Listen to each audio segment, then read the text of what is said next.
Welcome to Baker High Wildcats football. And now, Baker High Wildcats football.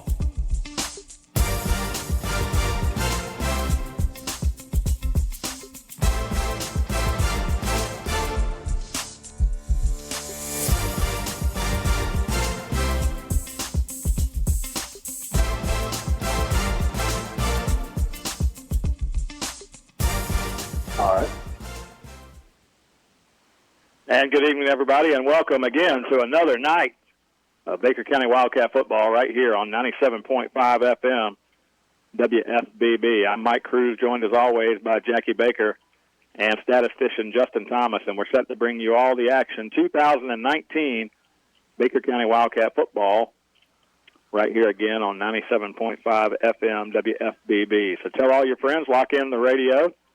For the next 3 hours, we're going to be live here. Tonight, we're in Tallahassee, Florida. Beautiful night for football. I'm guessing it's somewhere around 55, maybe 58 degrees outside right now. Beautiful, absolutely gorgeous night for football here. We're at Gene Cox Stadium in the middle of Tallahassee, Florida, as the Wildcats getting set to do battle against the Rickards Raiders, the Tallahassee Rickards. The Wildcats come in tonight's ball game with a record of 6 wins and 3 losses. The Wildcats finished the season 2-2 in district play, and will finish third in the district this year. But a lot to talk about tonight. I'm going to bring in my partner, Jackie. Jackie, Rickards comes in tonight 2-7, but don't be fooled by the Raiders' record. No, not at all, Mike. They have played some great teams, and they've been in very close ball games all year. We talked about it with Coach Mays a little bit this year. There's teams where sometimes the ball doesn't bounce your way, and that seems to be what's happened to Rickards. 2-7 is not indicative of what kind of football team I just saw down there warming up. Very athletic, very big on both sides of the ball. And listen, the pressure's on the Wildcats, Mike. Win and you're in. We've basically confirmed that at this point. That's the only thing we do know about the points. If the Wildcats win, they're in the playoffs. Rickards, right now, they have no chance of going to the playoffs. So all the pressure's on the Wildcats to go out and perform tonight. Senior night here for Rickards High School, so a lot of emotion for those guys. So the Wildcats are going to have their hands full with a good football team and a couple other things that could stack up against them. And the bookends on the season, Jackie, the game 1 this year, we go to Bradford County. They got a brand-new turf stadium over there. Tonight we come over to Gene Cox Stadium in Tallahassee. They've got the brand-new turf stadium here. This is a joint stadium that's shared by several high schools here in town. You've got Lawton Childs along with Godby and Leon that all share this facility. So several schools use this facility, and they've got the brand-new turf. It's a beautiful stadium here in Tallahassee at Gene Cox. They've got the brand-new scoreboard down here with the Jumbotron, digital graphics and everything else. So it's a nice place to play football. The Wildcats, if they get a win tonight, Jackie, would move to 7-3 on the year. And like you said, we're going to talk a lot during the first quarter about the playoff projections. But right now, the Wildcats have the 4th best point standings in Class 5A Region 1. Since we didn't win the district, we're relegated to 6th. So 6 out of 8 teams that are going to make it to the playoffs as of right now. So we'll come back and clear all that up for you in just a moment. We're going to take a break. We're going to take a 3-minute timeout for the national anthem, and we'll come back with more Wildcat football right here on 97.5 WFBB. Baker High Wildcats football is being brought to you by American Recycling Center. Recycling helps the environment. American Recycling offers compensation for cans, radiators, copper, brass, and aluminum. American Recycling Center located at 5325 Woodlawn Road. That's 1/2 mile west of 121 near I-10. Open weekdays from 9 till 5, Saturdays from 9 to 1. Telephone 631-0152. That's 631-0152. American Recycling Center, happy to support Baker High football. Baker County Farm Bureau wants to wish the Baker County Wildcats much success this football season. Baker County Farm Bureau, specializing in auto insurance, homeowners insurance, along with life insurance. To get started with Farm Bureau, contact Jack Baker or Justin Webb at 259-6332. That's 259-6332. Hi, this is Larry Birkins of Birkins Chevrolet in McClenny. It is truly an honor to help make these Wildcat radio broadcasts possible. Burkin Chevrolet with sales and service 6 days a week. Cars, trucks, SUVs, certified used cars. We help customers establish or reestablish credit. Thank you, Wildcat fans. From Larry Burkins at Burkin Chevrolet, US 90 in the heart of McClenny. Online at BurkinChevy.com. For over 50 years, Dependable Heating and Air Conditioning has been serving the community of McClenny. They provide quality air conditioning, HVAC, and electrical work to the residents of McClenny and the surrounding areas. The phone number for Dependable Heating and Air Conditioning is 259-6546. Oscar and Susie Gray would like to say, go Wildcats. Again, that's Dependable Heating and Air Conditioning, 259-6546. Gibson McDonald Furniture and Mattress of McClenny is proud to again sponsor Wildcat football. Gibson McDonald has furniture, mattresses, and appliances in stock and ready for delivery. Gibson McDonald has electronics and lawn and garden equipment. Gibson McDonald Furniture and Mattress in the Winn-Dixie Plaza in McClenny. Alan Tanner at McClenny Motor Parts is a longtime supporter of Wildcat football. McClenny Motor Parts stocks parts for all makes and models. And what they don't have, they can get. McClenny Motor Parts, US 90, downtown McClenny. Open weekdays 8 till 6, Saturdays 8 till 2. McClenny Motor Parts, your Napa know-how store. Napa know-how, Napa know-how. Napa know-how, Napa know-how.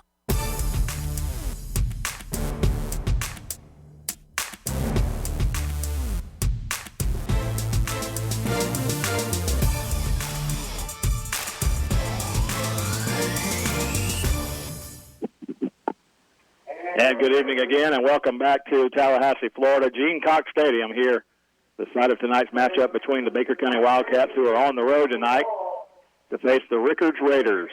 Rickards comes out tonight dressed in the blue pants with the blue jerseys and the yellow helmet, so trimmed in the yellow numerals. So look a lot like Palatka in terms of their uniforms. If you've ever seen the Palatka Panthers, that's what the uniforms look like if you want to visualize what's going on over here tonight. The Wildcats with the red pants, white jerseys with the black helmets, trimmed in red numerals. So Wildcats come out tonight. Looks like we're going to get the ball first. Jackie, Tracy White out there. Looks like we're going to be receiving here to start the ball game.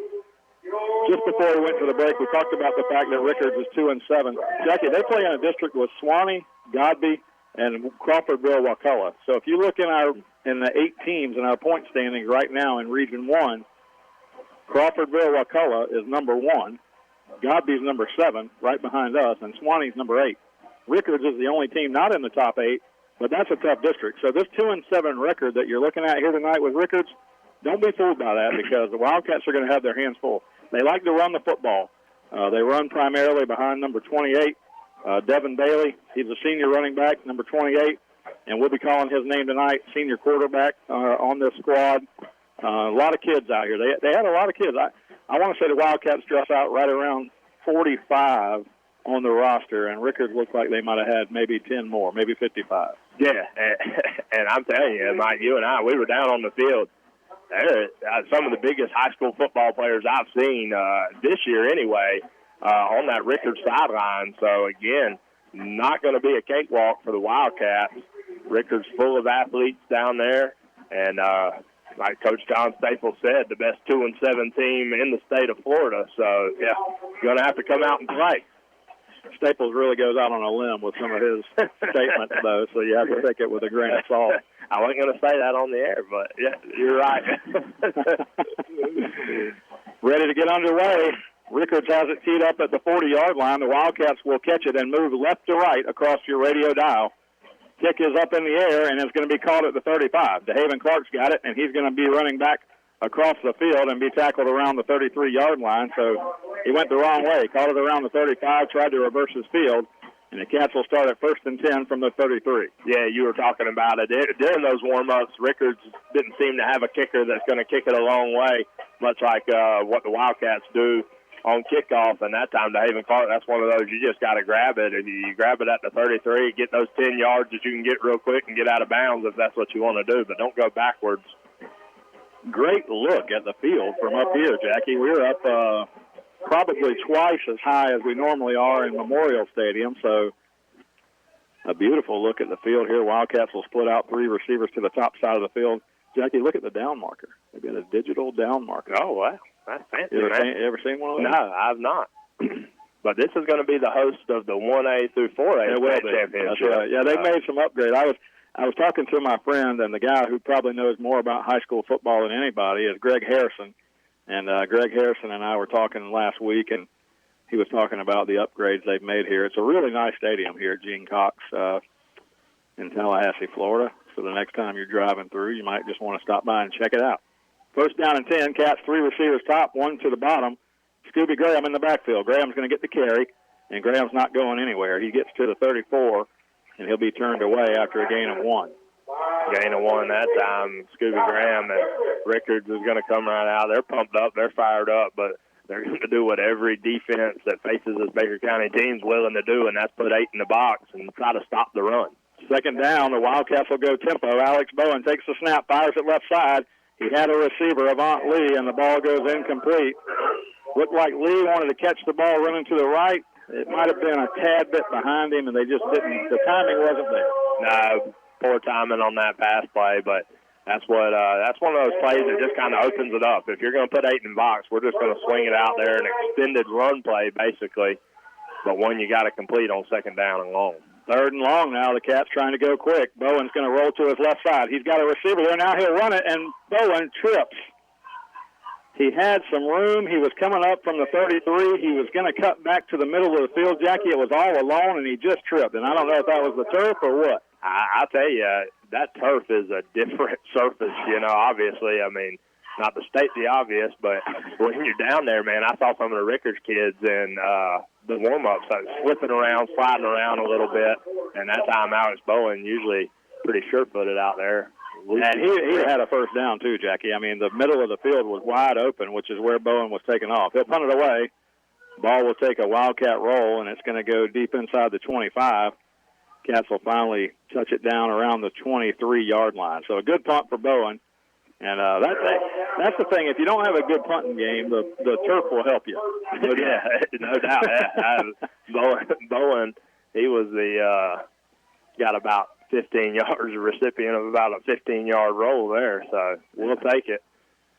What we were talking about earlier in terms of the point standings for all you Wildcat fans that may not have heard our coaches show last night, Wildcats, sitting right now 6th in the point standings because we actually have the 4th best point total in Region 5A, Region 1, Class 5A. We have the 4th best point total, but after you shake out all the district champions, we fall to 6th.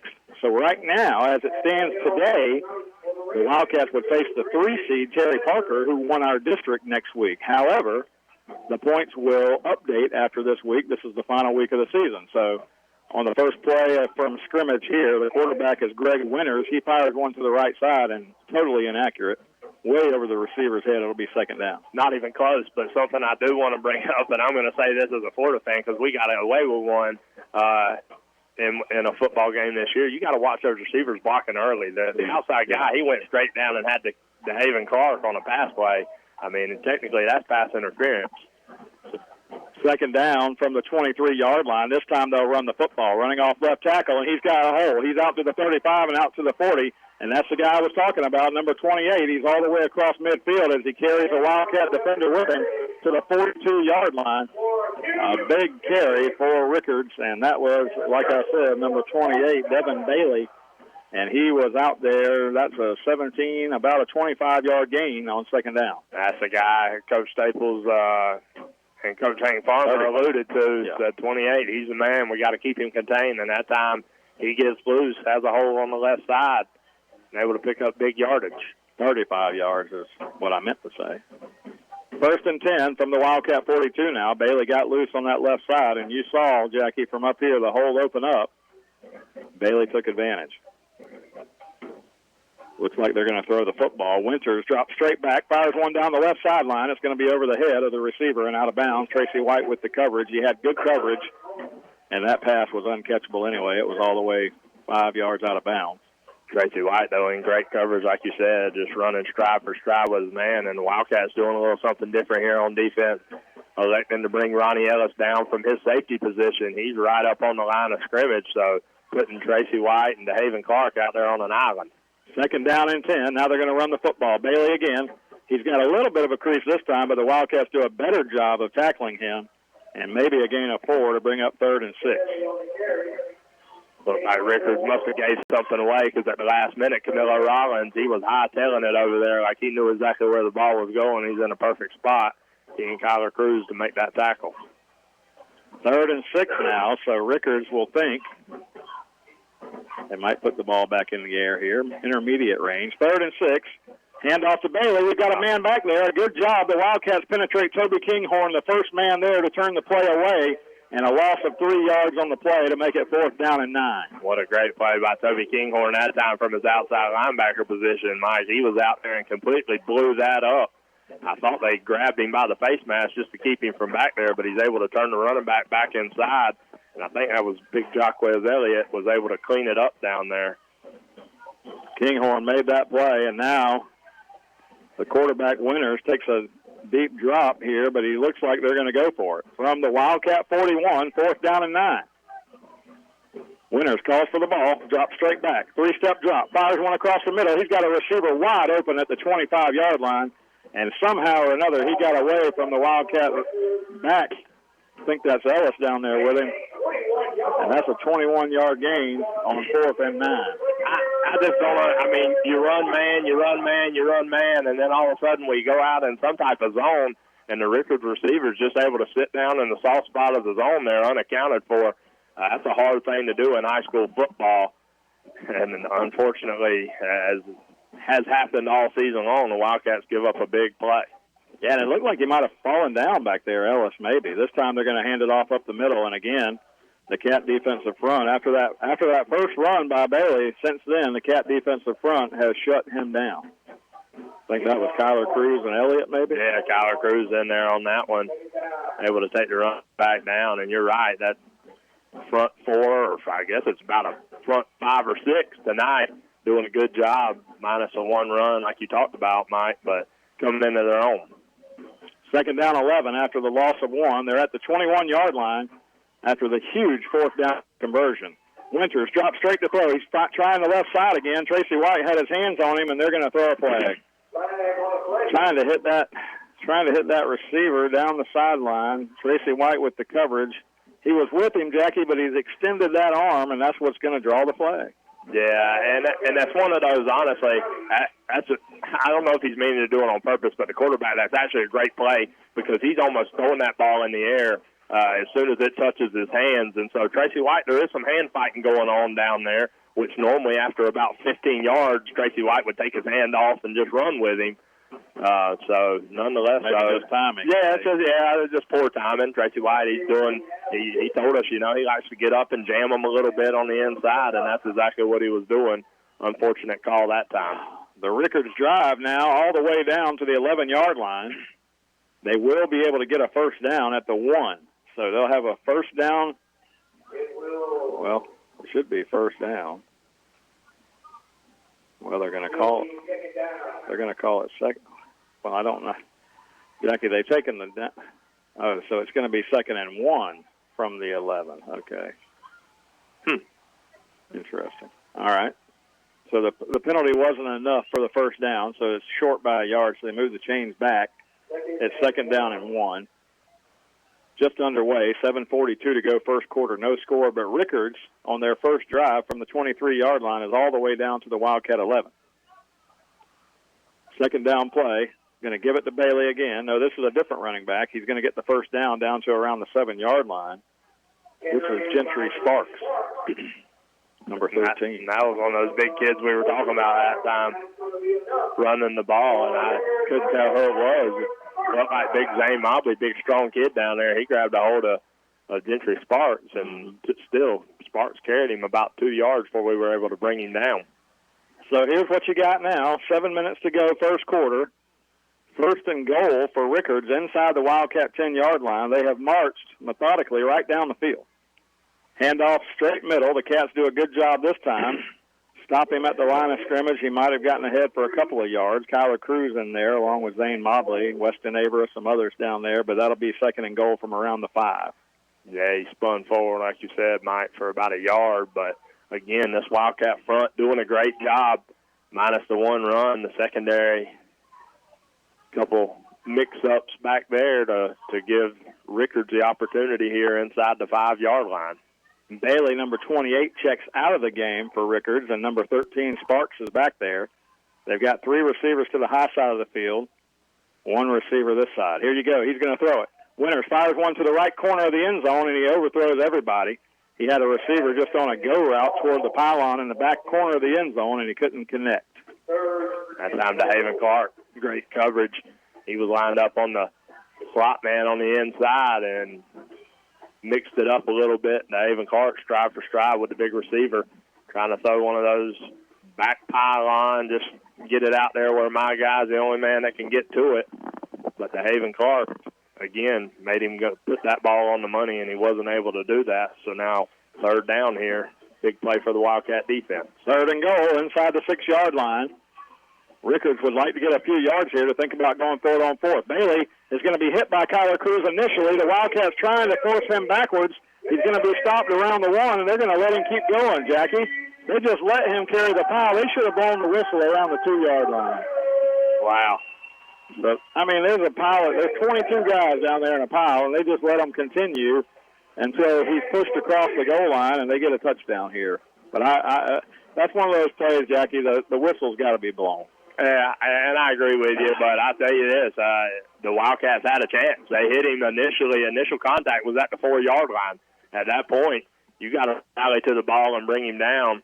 Unable to do that, and they allowed that Rickards offensive line to get behind him and push him, like you said, all the way over the goal. I don't agree with it. Yeah, well, it might be my homer. No, I'm with you. I mean, I thought it should have been blown dead, but so like you said, at the 2-yard line, he was stood up. Nothing was happening until 4 more guys ran behind and pushed the whole pile into the end zone.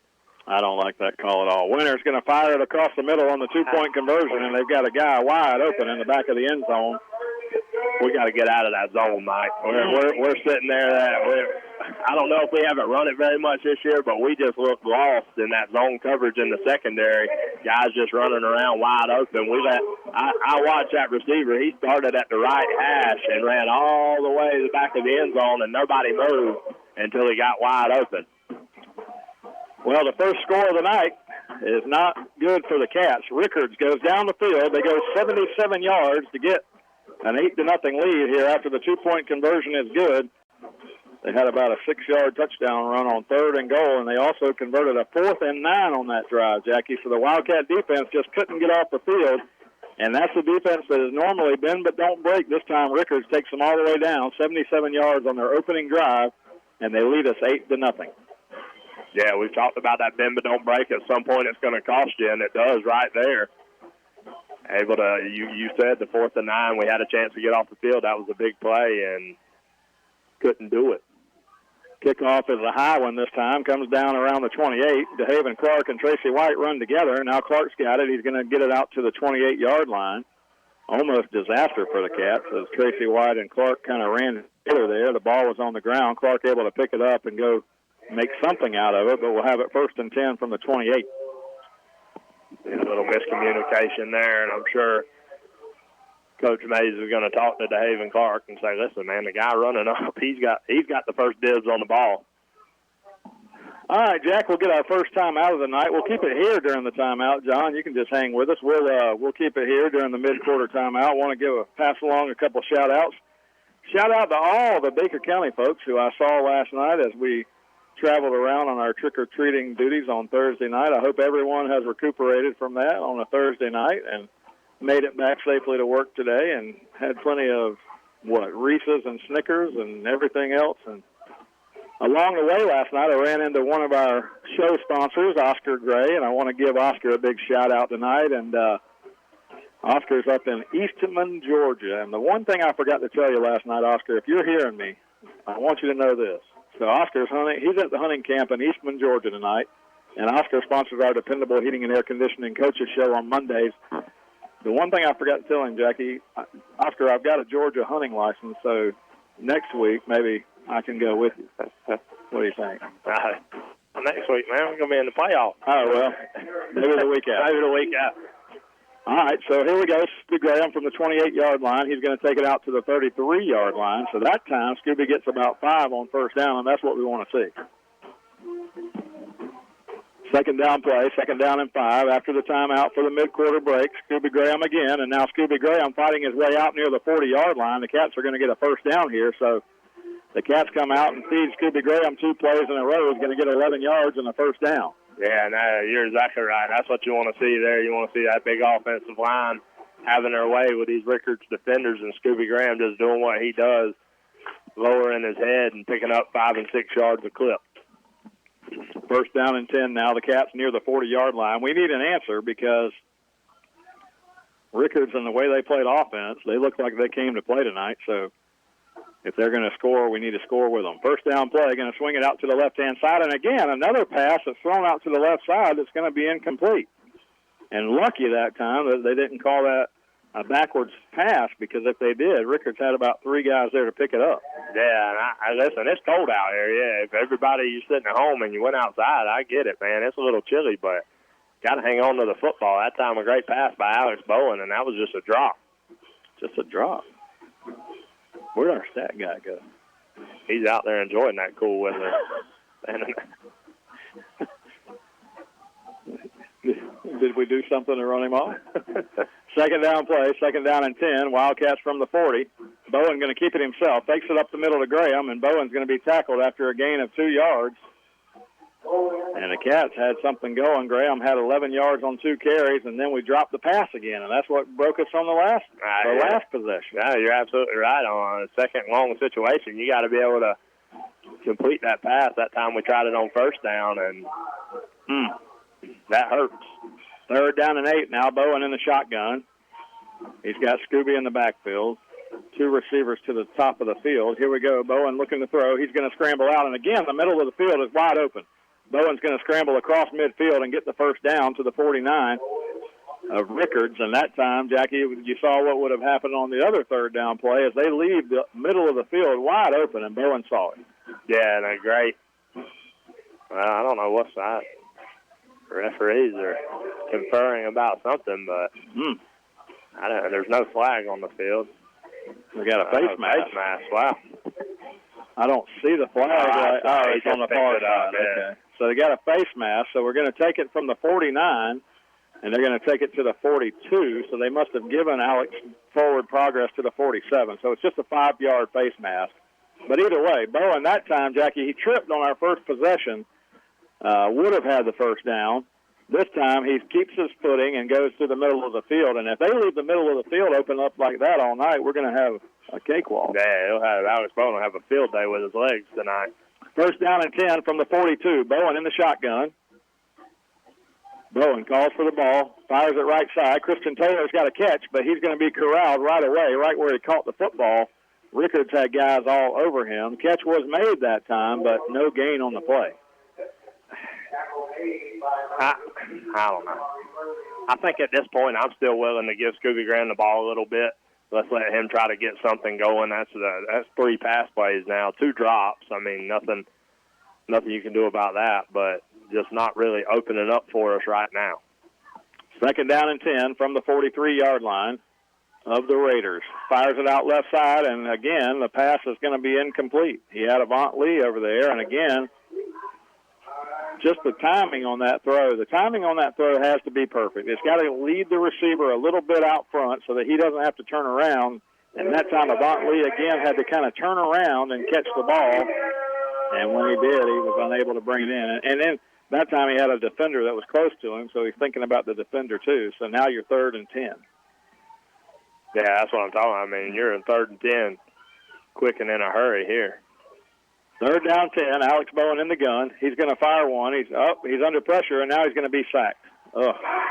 He pump faked at one time and was going to look deep down the sideline for the throw, but after the pump fake, Rickards had plenty of time to get back there and take Bowen down. That's their first sack of the night, but it moves the ball back to the 45, and we're going to have to punt it.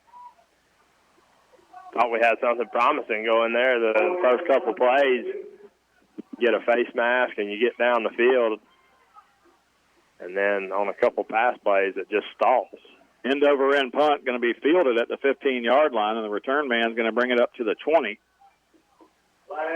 About a 5-yard return, and the announcer says flags. I thought the back judge just threw his beanbag where the reception was made. So I'm not sure there was a flag. What about you, Jack? Sideline warning. That's what we got. Oh, he threw it right. Hey, he threw it right there. I couldn't see it.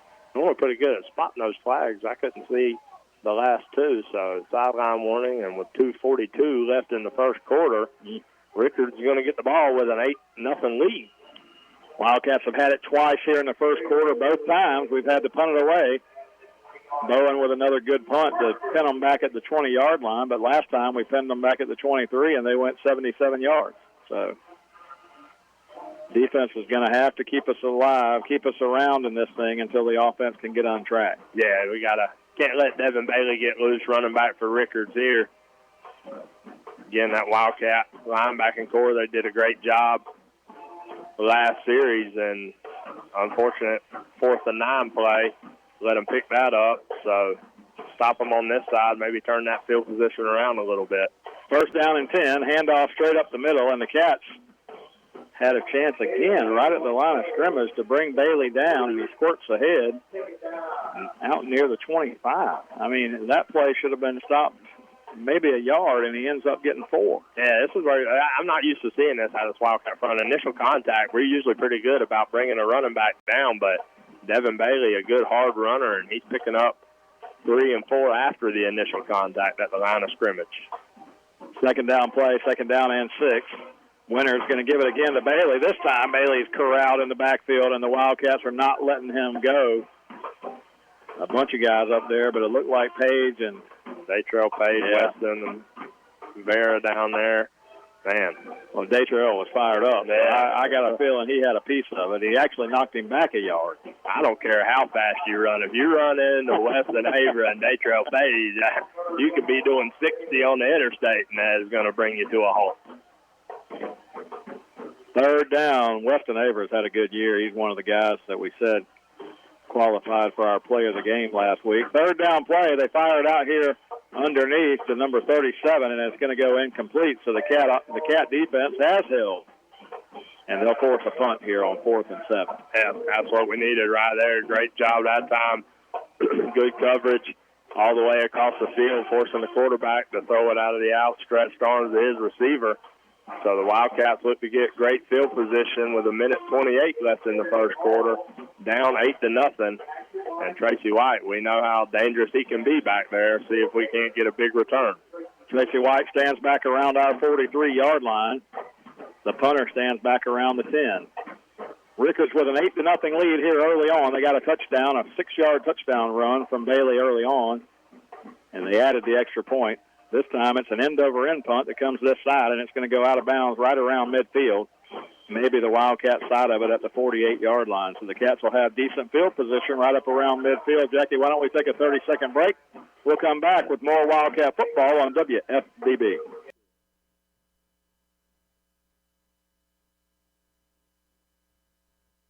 Baker High Wildcats football is being brought to you by American Recycling Center. Recycling helps the environment. American Recycling offers compensation for cans, radiators, copper, brass, and aluminum. American Recycling Center located at 5325 Woodlawn Road. That's 1/2 mile west of 121 near I-10. Open weekdays from 9 till 5, Saturdays from 9 to 1. Telephone 631-0152. That's 631-0152. American Recycling Center. Happy to support Baker High football.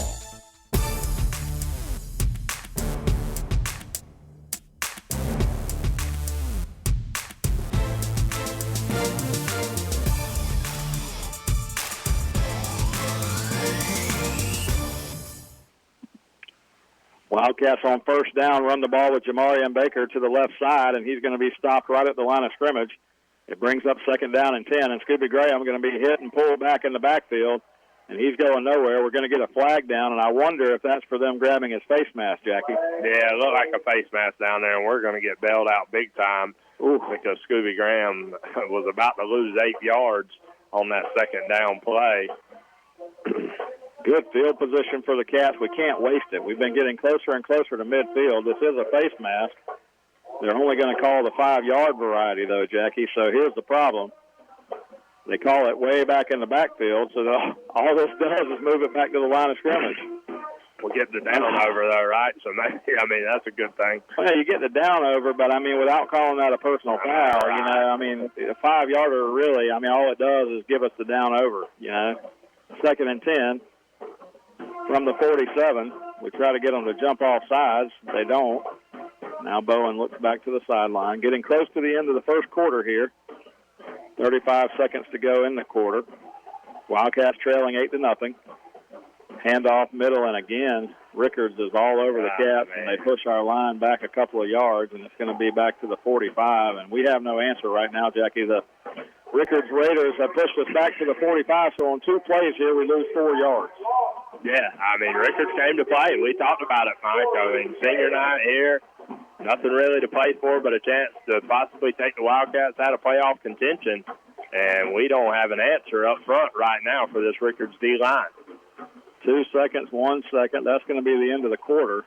And that's the Wildcats were trying to get a playoff before the end of the quarter, Jackie. I'm thinking right there, why don't you just take the free time out and go talk about it? But we were trying to run the play before the end of the quarter. I don't like it. We need to regroup.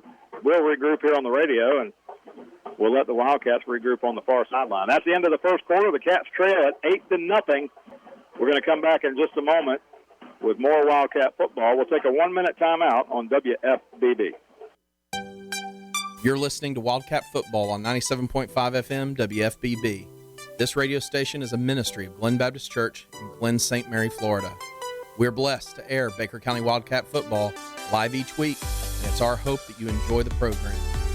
We know that life is busy, work, school, football, running errands around, but in the midst of the busyness, we all need a church home that brings the stability upon which you can build your life. If you're looking for a church home where you can grow in Christ and community, we would love to invite you to worship with us every Sunday morning at 10:30 a.m.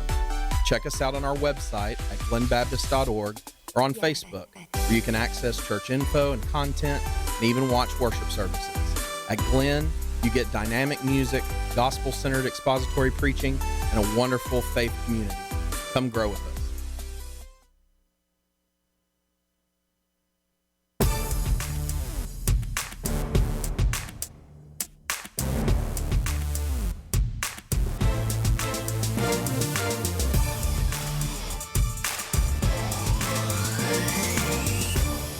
Oh, you can't let him hit. Yeah. All right, so the Wildcat's going to get bailed out again, Jackie. Alex Bowen dropped straight back to throw, and he was looking for Carson Crawford down the middle of the field. And Carson Crawford was there. The throw was a little bit beyond him, but the safety came over and took a cheap shot on Crawford. We're going to get a 15-yarder. Yeah, it's a huge bailout play that time.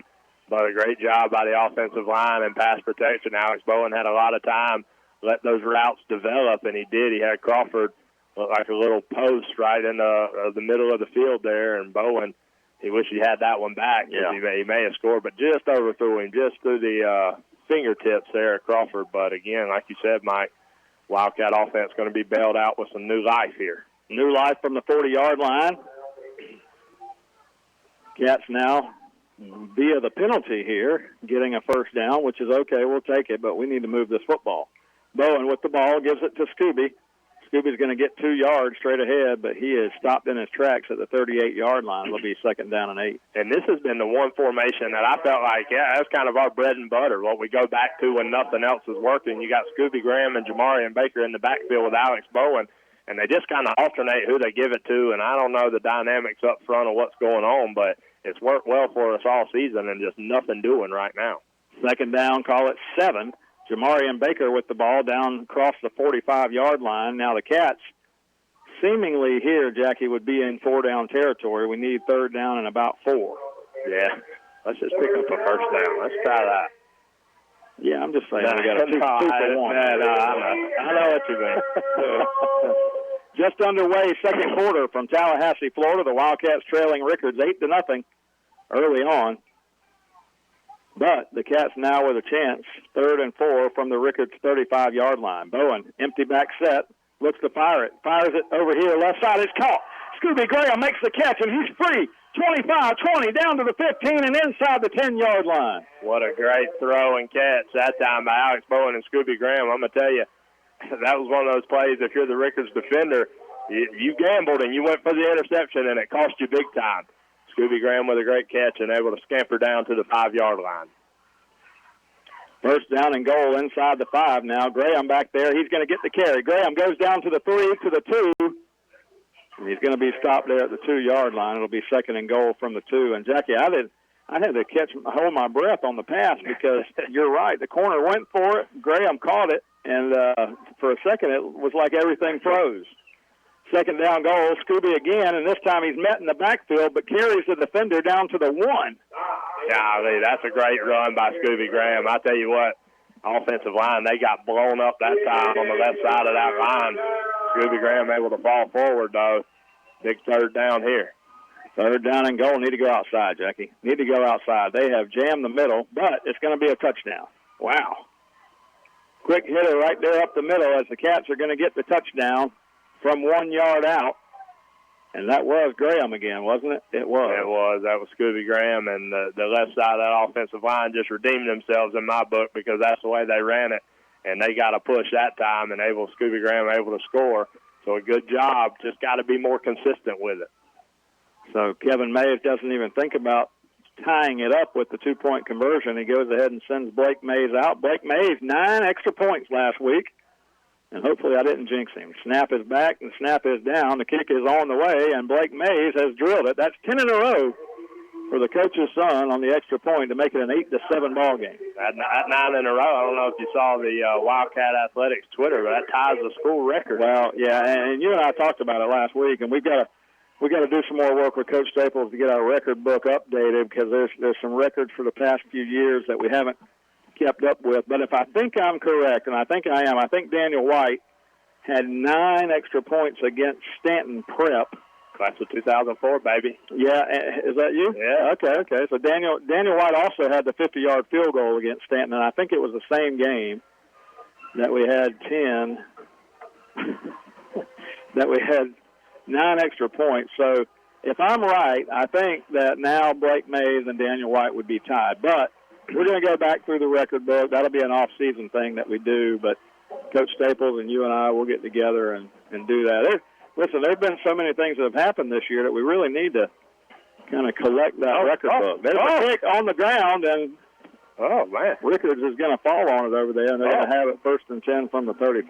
Hey, man, Blake Mays can do things with that football on kickoff and not on air, but we kind of talked to Coach Mays about it a little bit. So when they line up on kickoff, Coach Mays has a spot. He has a zone, and I don't know if they're numbered or how he tells Blake where he wants him to kick that ball. And there was an open spot to the right side of the field at about the 35-yard line, and Blake Mays put it right on the money, and Wildcats almost able to come up with that kick. Well, Jackie, you weren't able to be at the show this week, but yesterday on the coach's show, Coach Staples went through the analytics of what we're doing from a kicking perspective, and that's what you just said is exactly right. There's a zone that they look at on film to see where the weak spot is for the other team's return team, and they tell Blake to kick it right there, and that's exactly where it went, and it almost resulted in a turnover. First down and 10 from the 35, an 8-7 ball game. Quarterback this time, Winters, is going to be hitting the backfield, and the Cats are going to stuff him back there. Zane Mobber, the first man on the scene. And Ronnie Ellis came on a safety blitz from the left side of that line. The quarterback never saw him, and he was able to track him down from behind. He and Zane Mobley going to get the first sack of the night for this Wildcat defense. Wildcat defense was able to stop Rickards' last possession. Their first possession tonight, they went 77 yards. We're trying to see if we can stop them 2 in a row. Second down and 12. Handoff up the middle, and the Cats stuff him in the backfield. 4 Wildcats back there. Oh, dadgum. What are we doing? Golly. Weston Ava, along with some other Cats, were back there, and I think they held on to the running back too long because they threw the flag down at the end, and they're going to get us with a personal foul. Golly, they threw him down at the end of the play. The whistle's being blown. They're trying to plead their case, but my goodness, that can't happen. Well, that's an absolute rally killer. I mean, you're sitting there, they're about to face a third down and about 16, and you give them 15 yards, and so instead of being third and 16, they're going to have a first down. And more than the down and distance, we were fired up. We just had 3 guys in the backfield, just stood that running back up, and now we're going to give them new life. Total rally killer. The Wildcats had him stuffed. It would have been third and 15, but they get the 15 yards on the penalty and the first down. They hand off to Bailey, and right after the penalty, Bailey's going to pick up 4, maybe 5 yards ahead, and they pulled Camilo Rollins' helmet off in the middle. Oh, that had to be some kind of hands to the face. Yeah, Camilo Rollins. We done told him about it. I got my duct tape. Well, I got down there. That's right. I forgot. Camilo had the game where he lost his helmet 3 or 4 times, didn't he? Yeah, that's going to bring Garrett Kane into the game, that middle linebacker position. On that play, Carlos Jefferson was in there. He and Camilo Rollins able to take Bailey down after a gain of 3. Second down, call it 7. At midfield now. A little confusion on the Rickards side here. They got a couple of guys lined up wrong. Play clock, still plenty of time. 10 seconds on the play clock now. Winters calls for the ball. They hand it off to the deep back, and he's going to be spun around at first, but now reverses his field. He's going to be across the 40-yard line into Wildcat territory, and a first down. That was Devin Bailey again. Devin Bailey had 46 yards in the first quarter on 7 carries, and he's picked up a few more here to start the second quarter. Again, though, a lot of contact behind the line of scrimmage. And this Wildcat defense, minus the play we were just talking about, we just can't bring him down in the backfield. First down and 10 now, Rickards. They've got an 8-7 lead on the Cats as they converted their 2-point conversion earlier. And now they've got the football driving against this Cat football team at our 40-yard line. Really helped by the penalty. The Wildcats blew it earlier with the defensive penalty. First down and 10, here we go. Hand off Devin Bailey. The Wildcats shoot through there. That was Kinghorn, but he gets blocked out of the play. And now Camilo Rollins will clean it up, but after a 6-yard gain. Yeah, that time Kinghorn, he came in there again. They just chip blocked him just enough to take him off the path of the running back there. Thought he was going to make another great play. But Bailey able to get to the outside and, again, pick up 6 yards on first down. Kind of hit and miss right now, you know. He's either stuffed at the line of scrimmage or he's picking up 6 or 7. Well, they've had success when they go outside, though, Jackie. When they go middle, the Wildcats are going to give up one here, though, and you just said it, 10-5 touchdown. Devin Bailey took it from the 34 that time, and we relaxed up the middle that time, Jackie, and he took it straight to the house, 34 yards. And he was really untouched. Yeah, there was nothing doing there in the middle of the football field. Devin Bailey, as soon as he hit the hole, you're right. I don't think anybody touched him, Mike, and he was able to score 40 yards out.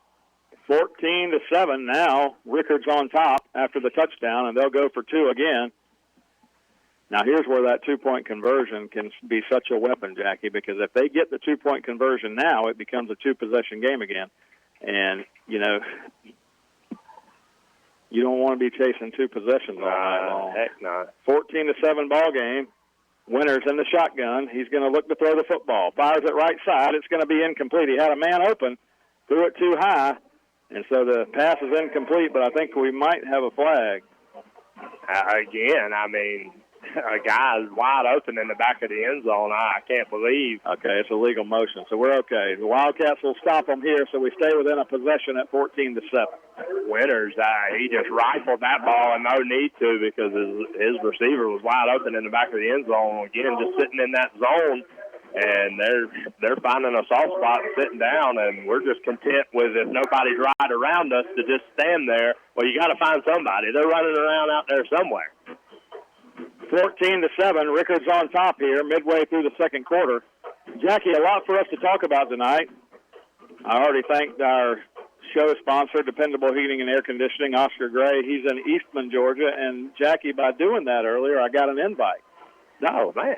Phil Duval sent me a message and said, hey, we're in Milledgeville. Come on here. So maybe I'll just hit Milledgeville, then I'll hit Eastman, and then work my way back to Fargo. What do you think? Maybe I should say, hey, I wish somebody would take me to dinner tomorrow. I'm thinking we won't get taken up on that. 14-7, Rickards with the lead. So all you guys out there at the hunting camps, hope you are got the fire warm tonight and getting ready for a big day of hunting tomorrow. And guess what else is tomorrow, Jackie? Something else we're going to talk about. Jaquan Page takes it from the 20-yard line. He's going to return the kick out to the 37-yard line. Coming up at the Baker County Farm Bureau halftime report tonight, Jackie and I will get you caught up on all the stuff we talked about last week. A couple of big games, at least for the teams in our area, coming up tomorrow. And I don't know if you remember this, Jackie, but I've already gotten one Go Dogs text since we've been on the radio here tonight. And you and I have some thoughts about the game tomorrow at 3:30. We know at least one Wildcat fan, that is Kelly Cruz. He's down there at the tailgate listening in for our predictions at the halftime. So we'll bring that to you. Don't forget to stay with us. 1st down and 10 Wildcats from the 37-yard line. Alex, this time the Wildcats are going to run Alex Bowen by himself back there. He runs a shotgun like a Wildcat formation to himself, and he's going to carry it out here about 14 yards across midfield for a 1st down. And that's been our most productive run game so far tonight, minus Scooby Graham picking up a couple of yards here and there. Alex Bowen with his legs doing a great job, and that time we spread everybody out, and Alex Bowen takes the quarterback draw and picks up a 1st down. From the 49 of Rickards now, the Cats trail by a touchdown. It's 14-7 here from Tallahassee, Florida. 1st down and 10. 7:07 to go in the first half. Cats have not led tonight. Scooby Graham gets the carry. Scooby Graham's going to be met at the line, and Scooby Graham is going to lose a yard. And this is just very uncharacteristic. Normally we're used to Scooby Graham, all season long, really, able to pick up, even if it's tough yards, 2 or 3, and just not able to get any momentum and drive forward. And I would venture to say, I bet he's had more negative yardage runs tonight than he's had all season. And I said he lost 1 on that play, really lost 2 back to the Wildcat 49. Alex Bowen going to take the snap here. Rolling to his right, fires one across the middle, and the defender was on the back of Crawford there, but Crawford comes up with the football. They're going to say incomplete. Yeah, he's going to call it incomplete, and there's no way he saw that from the 10-yard line. Jackie Carson Crawford had the defender on his back, came up with the football. Now, I'm not sure he called it from here, but something had to be called there, either a catch or an interference in my mind. Oh, man. That was a big play. Good throw by Alex Bowen. You're right. Crawford just draped all over, but going to bring up 3rd and 11. 3rd down 11 now, Bowen. Wildcat straight drop here, looking for the screen pass, and he's going to throw it away. The screen pass got blown up, and a flag's going to come down in the middle as the Wildcats had linemen down the field. He threw it right at the feet of Chase Cruz. Yeah, that's going to be the call. Number 73, Chase Cruz, was downfield. It looked like he wasn't the only one. Oh, no, he wasn't the only one. We had 4 or 5 linemen down the field, and Scooby Graham, Rickards, they snuffed that out from the get-go and had a man draped all over Scooby Graham. So Alex Bowen wisely just throws it into the dirt at one of his linemen's feet. Cats started the game with the ball tonight. So if you're thinking about this in big picture mode, like we like to do here sometimes, as the punt's going to be down by the Cats around the 22. Here's what I'm thinking about, Jackie. We're halfway through the second quarter. The Cats started with the football, which means Rickards will get the ball to start the second half. You can't let them break off a long drive here, because if they go up 2 scores and get the ball to start the second half, we will be in bad position. So the Cat defense really needs to step up big here. Yeah, need a huge stop here, and we got to figure something out on offense. Just nothing doing. We've tried throwing the ball. We've tried running up the middle to the outside, and this offense just can't seem to get anything. We had one play, good pass to Scooby Graham, and he's able to scurry down to the 5-yard line and able to punch it in. But other than that, just really nothing doing on offense right now for the Wildcats. We like nothing more than to end the season on a positive note with a win here. Wildcats really scrapping, trying to get into the state playoffs in 5A.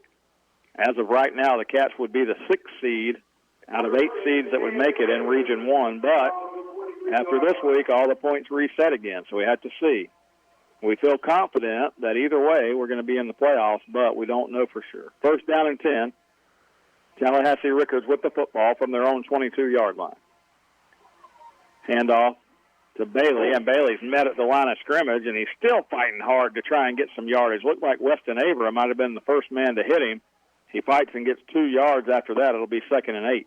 Hey, I thought it might, and it could have been. I thought Camilo Rollins came up and popped him at the line of scrimmage. And he did. I think there were a couple there. Yeah, right. But again, like you said, there were 2 or 3 Wildcat defenders there, and Bailey still keeps turning those legs and picks up 2 yards.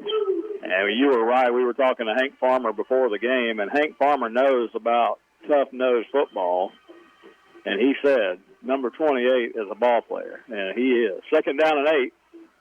Winters takes the ball, gives to 28 again. 28 running left side. He's going to run it out to the 29-yard line or so. A pickup of 3, maybe 4 yards to bring up another 3rd down play. But here's where the Wildcat defense has to get off the field, Jackie. Yeah, third and about 5 or 6 here. 5 minutes left in this second quarter, and you're down a touchdown, and you called it, Mike. Rickards going to get the ball to start the second half, so you'd love for this Wildcat offense to have another shot to go down and score. Yeah, first half time running out, 4:50 to go in the first half. We'd like to get the ball back here, so to do that, the Cat defense needs to come up big. 3rd down, call it 5. Winner, straight drop back to throw. He gets hit as he throws and fires it over here. It's caught. Receiver makes the catch at the 40-yard line. Looked like Clark might have been trying to go to knock the ball away. He left the receiver, number 14, Michael Townsend, alone. He makes the catch and gets the first down. I'm just not a fan of this zone that we're running in the secondary right now. Too many people just not knowing where they're supposed to go and where they're supposed to be covering. The Haven Clark almost able to get a hand on it, but Dutton and Winters now again, the snap quick. They're going to run it with Sparks running left side as Bailey gets a breather. And Sparks is going to pick up about 3 yards out to the 48-yard line.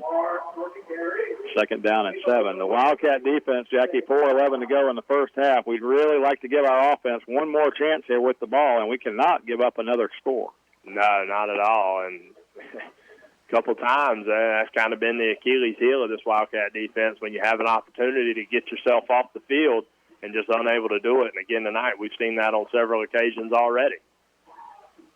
2nd down, 7. The Wildcats have been playing from behind the chains all night long. We have not led in the ball game. 2nd down play, they're going to give it to Sparks again, and Sparks has met at the line of scrimmage. He's still fighting for yardage, only going to get about 1 as the Wildcats bring him down there. It's 3rd down and 6. And, you know, the one thing about those, like the penalty we got earlier on defense, Jackie, the longer they let the defensive guys hold on to the offensive guy and leave the play alive, the more chance you're going to get somebody slinging a guy down like that and getting a penalty. It happened there again, but they didn't throw the flag this time. But, I'm not saying we need a quick whistle. No, you're exactly right. Yeah, when the guy stops, he stops. Before progress is stopped. That's why they do that. 3rd down and 6. Here we go. Winters. Hands off to Bailey. Bailey's got a hole left side, and he's got a touchdown. 35-30, 25-20. Nobody's going to catch him, and he's off to the races. That's twice in a row on 2 possessions that Devin Bailey has broken one. Jackie, this one goes 51 yards for a touchdown down the left side. And I don't even know if he was touched, Mike. I mean, that Rickards offensive line is just opening up gaping holes, and this Wildcat defense just doesn't have an answer for Devin Bailey tonight. They go up 20-7 with 2:53 left in the second quarter. And you have to ask yourself, what in the world a team like this is doing with a 2-7 record? And I know they played some tough teams, Jackie, but even inside their district, 2-7 this team is. And Devin Bailey, he's definitely legitimate as a running back. They're going to go for 2 here, up 20-7. Winters in the shotgun. Looks to throw. He's going to scramble out of there. He's going to try to get to the goal line, and he's going to cross the goal line. And he gets the 2-point conversion. So now the Wildcats, not only are we down 2 possessions, but we're going to have to mix in a 2-point conversion on one of those to catch up. 22-7 ball game. I wanted us to get the ball back before halftime, but not like that. Not at all. Wildcat defense there, we just got to get something figured out. I think we've had 1 stop tonight on defense, and the offense reeling right now. So if we can go down 2:53 left in the second quarter, I think, this is a drive that I think you got to score. I think you need to go down and get some points on the board before you go into halftime. Well, yeah, Rickards is going to have the ball to start the second half. So, you hate to say it like this, but if the Wildcats want to stay in the ball game, Jackie, the Wildcats need to go down and score. That's what we need to do. 22-7, 2:53 to go in the half. We need to bring Tracy White up because we know they can't kick it deep.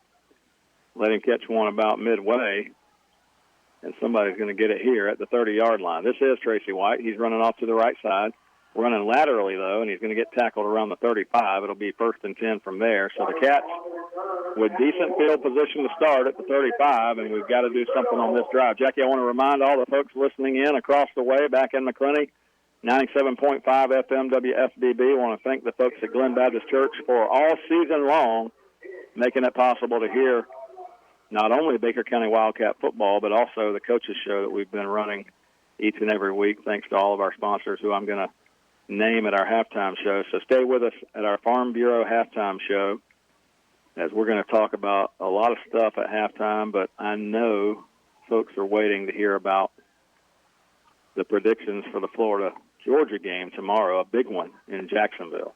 Alex Bowen fakes the handoff, going to take it up the middle himself, pick up about 4 yards out to the 39-yard line.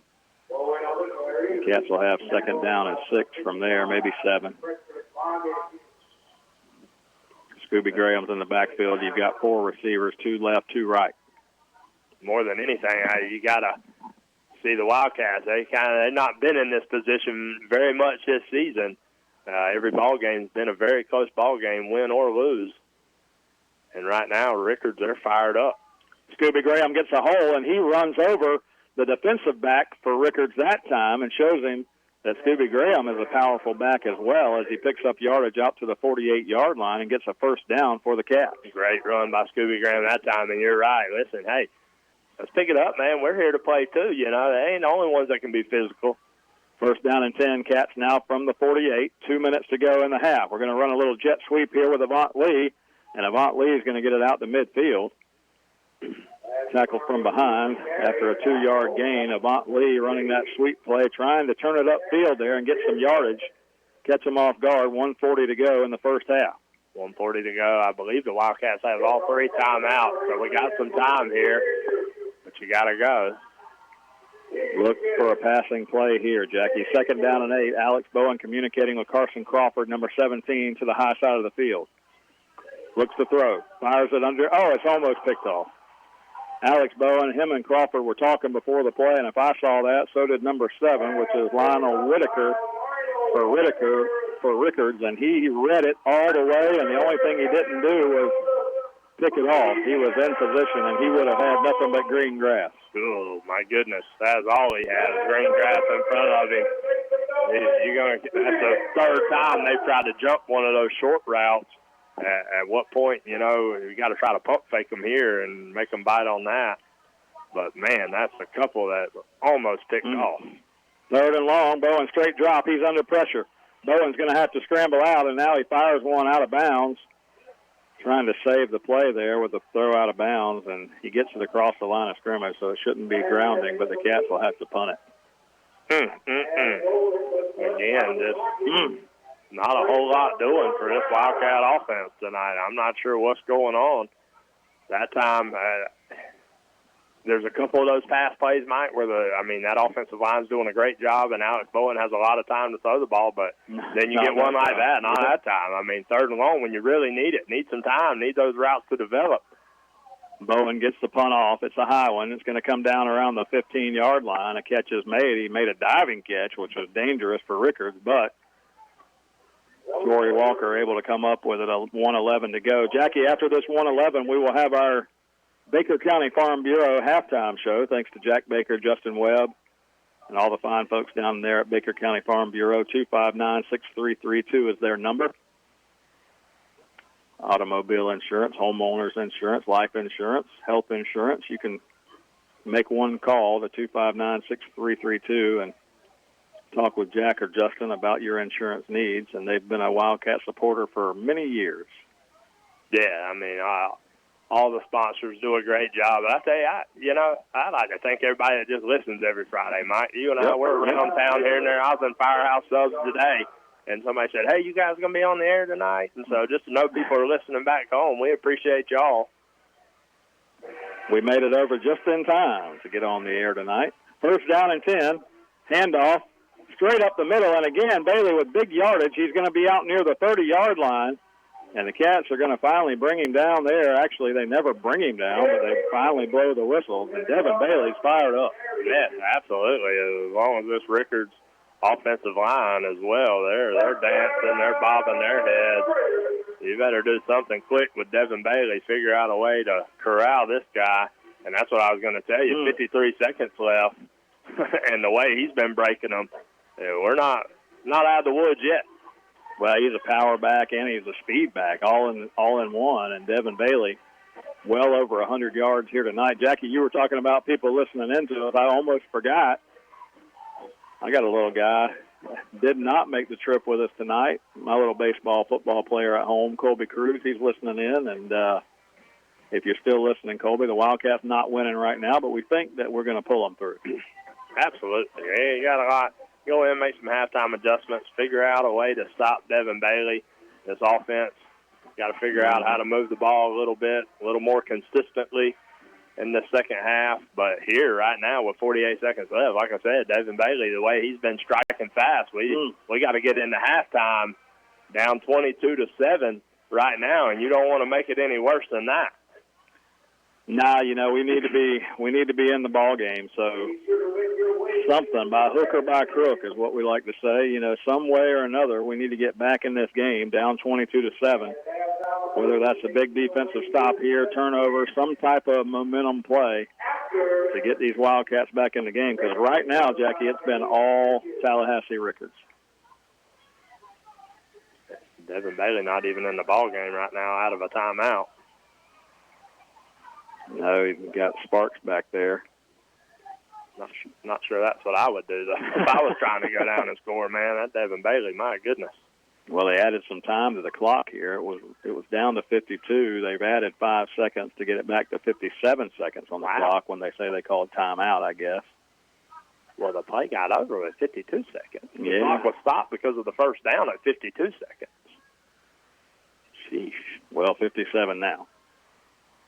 Winters takes the snap, straight drop to throw. He's under pressure now. The Cats had some guys back there, and Weston Avera's jersey is draped off his left shoulder. That had to be holding, and he throws the pass incomplete, but a flag falls over here on their sideline. So, Jackie, Weston Aver was fighting his way through there, and his jersey was being grabbed from behind. No call, but we got a flag over here on this sideline. You're right. I mean, when my defensive lineman comes out and it looks like he's been in a knockdown drag-out with his pads hanging out of his jersey, my goodness, you got to think something's going on down there. I mean, I saw it from up here, and we're 150 yards from the play. There's a lot of stairs. That's a lot of stairs. If you've ever run the stadium steps at Memorial Stadium, well, if you come here to Gene Cox Stadium, you'd have to run the Memorial Stadium steps 3 times to get up where Jackie and I are. And there is no escalator or elevator. Nah, I asked. They didn't even run the clock, but now it's down to 48. But the penalty goes against Rickards here, 10 yards back to the 18-yard line. They're going to hand it off to Bailey. Bailey's got a big hole again. There he goes to the 25 to the 30. The Wildcats have got to get him down to the ground. He's going to get near the sideline and get pulled down by Clark on the far sideline out of bounds to stop the clock.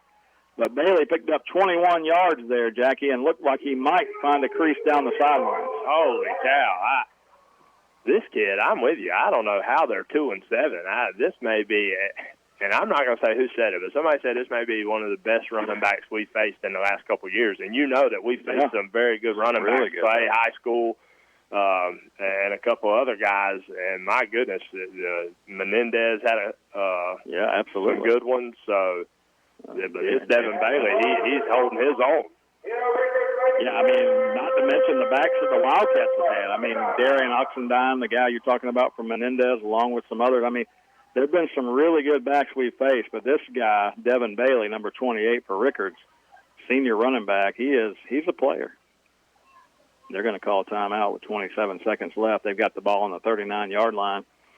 And Jackie, as we head down toward the halftime break, we'll keep it here. But another reminder, Jackie, just want to take 1 minute and thank the folks who make it possible for Wildcat football to be on the air. I got a call from my buddy Ryan Brannon last week, and I mentioned this on the show yesterday, but I want to mention it again. Tim Hughes, American Recycling, last week on our show gave away a couple of Jaguar tickets to see the Jaguars and Jets. Ryan Brannon was our winner. Ryan Brannon called me and said, Mike, these seats are fantastic, and he wanted to thank Tim Hughes. So Wildcat Tim Hughes and American Recycling, big sponsor. Alan Tanner, McClenny Motor Parts, thank you. Country Financial Credit Union. Birkin Chevrolet. And, Jackie, what did we see on the interstate coming over here? My goodness, yeah. Larry Birkins tells them to come on. Well, them Birkin Chevrolets were coming on, son, because we seen about 10 of them, go around us like we were sitting still. Joel and Robin down at Gibson McDonald. I want to say thank you. They're big Wildcat fans. Dual State Real Estate with Sabrina Thrift. And like I said, Dependable Heating and Air along with Baker County Farm Bureau. Those are the folks who make it possible each and every week. Quarterback Winters drops back to throw. He's hit. The ball's on the ground, and it's still loose, and Rickards is going to fall on it. The Wildcats had a chance with their big turnover there as they hit Winters from behind as he was going to throw the football. Golly, I thought we were going to have an opportunity there. And Weston Avra again, just getting mauled down there. And they're not gonna be able to get another playoff, Jackie. That's it. That big sack by Avra is going to stop the clock, and that's going to end the half. And the Cats able to get off the field here with a defensive stand before halftime. But Jackie, Rickards going to get the ball to start the second half. They've already got the 22-7 lead, so the Cats going to need another big defensive stand to start the second half, and then the offense is going to have to get cranking if we're going to do anything here tonight. 22-7, Rickards on top. Let's take a break. We're going to take about a 4-minute timeout. We're going to come back with our Baker County Farm Bureau halftime show you don't want to miss.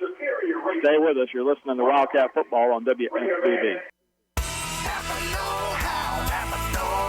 Alan Tanner at McClenny Motor Parts is a longtime supporter of Wildcat football. McClenny Motor Parts stocks parts for all makes and models, and what they don't have, they can get. McClenny Motor Parts, US 90, downtown McClenny. Open weekdays 8 till 6, Saturdays 8 till 2. McClenny Motor Parts, your Napa know-how store. Napa know-how, Napa know-how, Napa know-how, Napa know-how.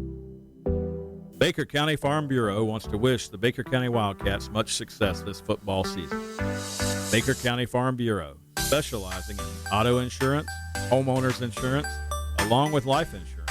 To get started with Farm Bureau, contact Jack Baker or Justin Webb at 259-6332. That's 259-6332. Gibson McDonald Furniture and Mattress of McClenny is proud to again sponsor Wildcat football. Gibson McDonald has furniture, mattresses, and appliances in stock and ready for delivery. Gibson McDonald has electronics and lawn and garden equipment. Gibson McDonald Furniture and Mattress in the Winn-Dixie Plaza in McClenny. Hi, this is Larry Birkins of Birkin Chevrolet in McClenny. It is truly an honor to help make these Wildcat radio broadcasts possible. Birkin Chevrolet with sales and service 6 days a week. Cars, trucks, SUVs, certified used cars. We help customers establish or reestablish credit. Thank you, Wildcat fans. From Larry Birkins at Birkin Chevrolet, US 90 in the heart of McClenny. Online at BirkinChevy.com. For over 50 years, Dependable Heating and Air Conditioning has been serving the community of McClenny.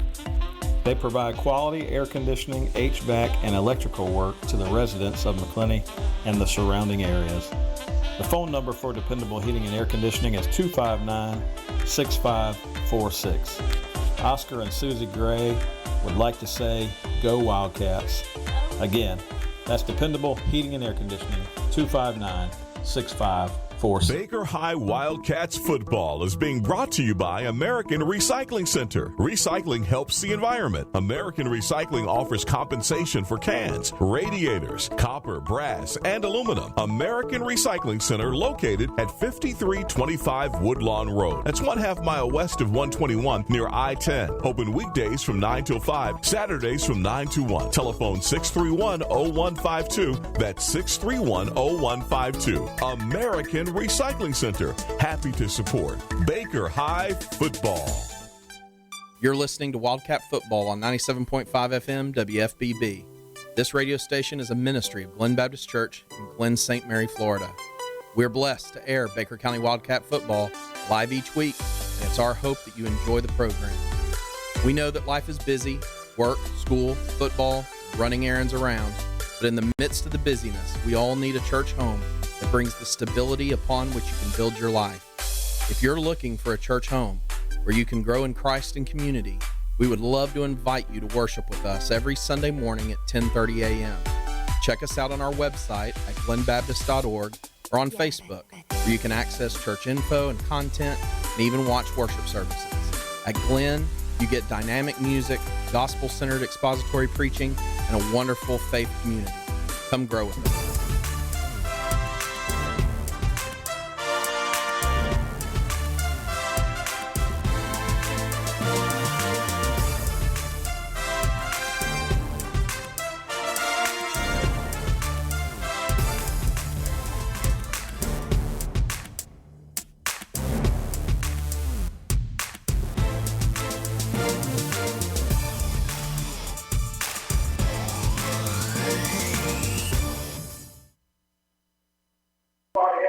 And we welcome you back here to Tallahassee, Florida. Side of tonight's matchup between the Tallahassee Rickards Raiders and the Baker County Wildcats. Wish I could report better news here at halftime as we start our Baker County Farm Bureau halftime report, but not good news so far for the Cats, trailing 22-7 at the halftime break as we enter into our Farm Bureau halftime report. I want to thank you guys for listening in. Wildcats need to get some things going in the second half. Jackie, just some halftime stats for you real fast. 14 carries, 184 yards, and 3 touchdowns for number 28, Devin Bailey. We talked about him. That's enough for most guys to have on a night. He got that in one half against this Wildcat defense. 2, as you said, we've lost 3 games this year. The first game we lost was by 3 points. The second game we lost by 4. And the last game against Terry Parker we lost was by 7. So the Wildcats haven't even been down by 2 touchdowns this year, trailing 22-7 here. And with Rickards getting the ball to start the second half, you're going to need a real good defensive stand to keep this thing from getting worse. Yeah, that's absolutely right. We got to figure it out. This is not typical of a Wildcat defense, not what we saw in the first half at all. And so Coach Jeff Kirk, he's going to make some adjustments at halftime, try to get these guys back. You go back to the one play where we stood Bailey up about 3 yards behind the line of scrimmage and unfortunately picked up a penalty there. And we talk about this year in and year out. This is nothing new.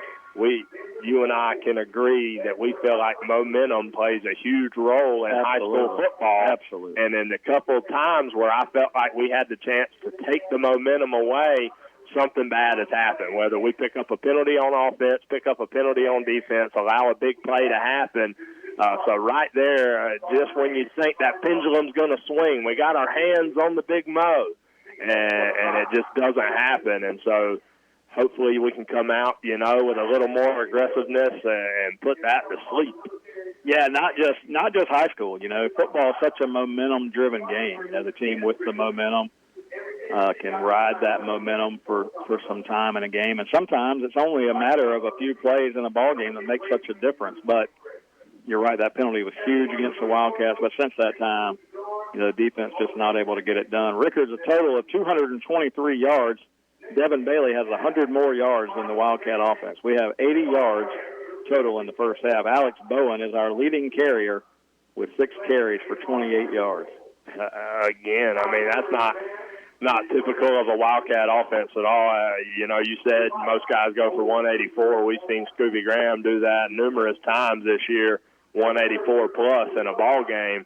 and just right now not able to get anything going with Scooby Graham. Jamarian Baker's come into the game, and we just can't get going, Mike. A couple of bad pass plays, that didn't turn out to be completions, and just off throws by a little bit. They say football's a game of inches.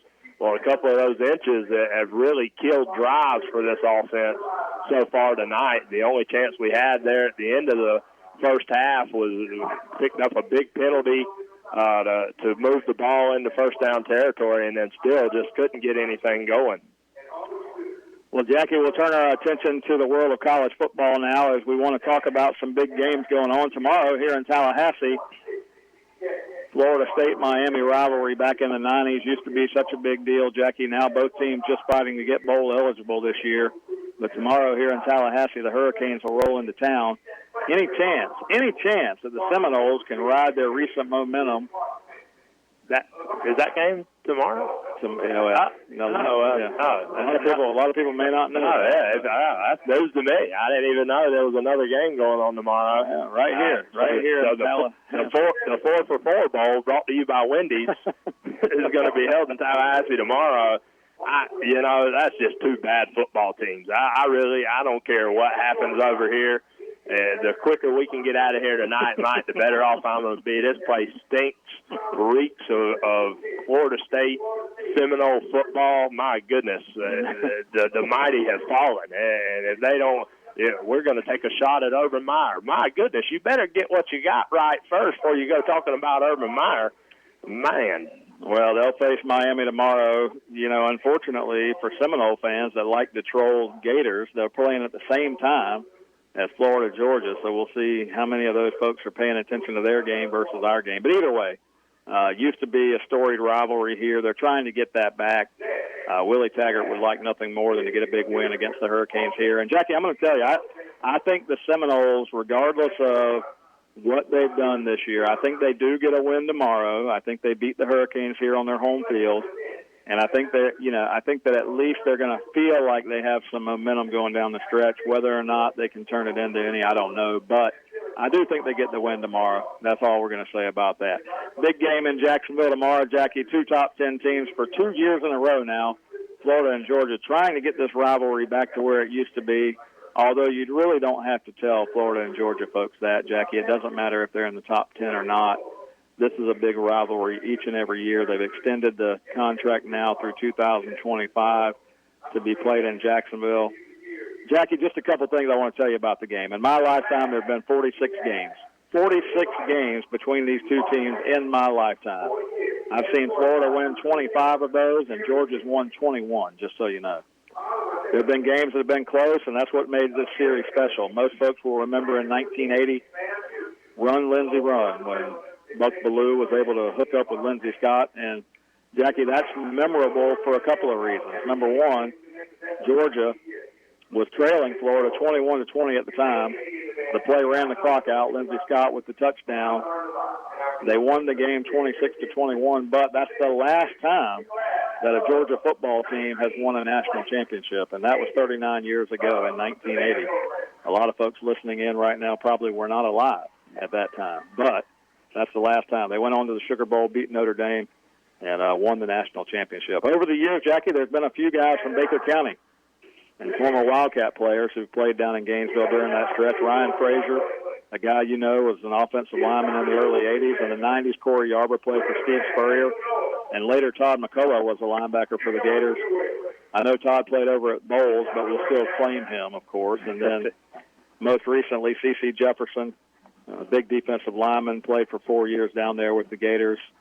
Mark Roden even spent some time down there, if you remember. Mark Roden, the son of Marcus Roden, who also played for Mississippi State. And then, of course, you know, you've got, before my lifetime, one of the Florida versus Georgia Hall of Fame inductees, Larry Dupree, that was a Gator. So a lot more McClenny guys that have gone down and played in Gainesville. Obviously, Athens a little farther away, but we do have Curtis Williams.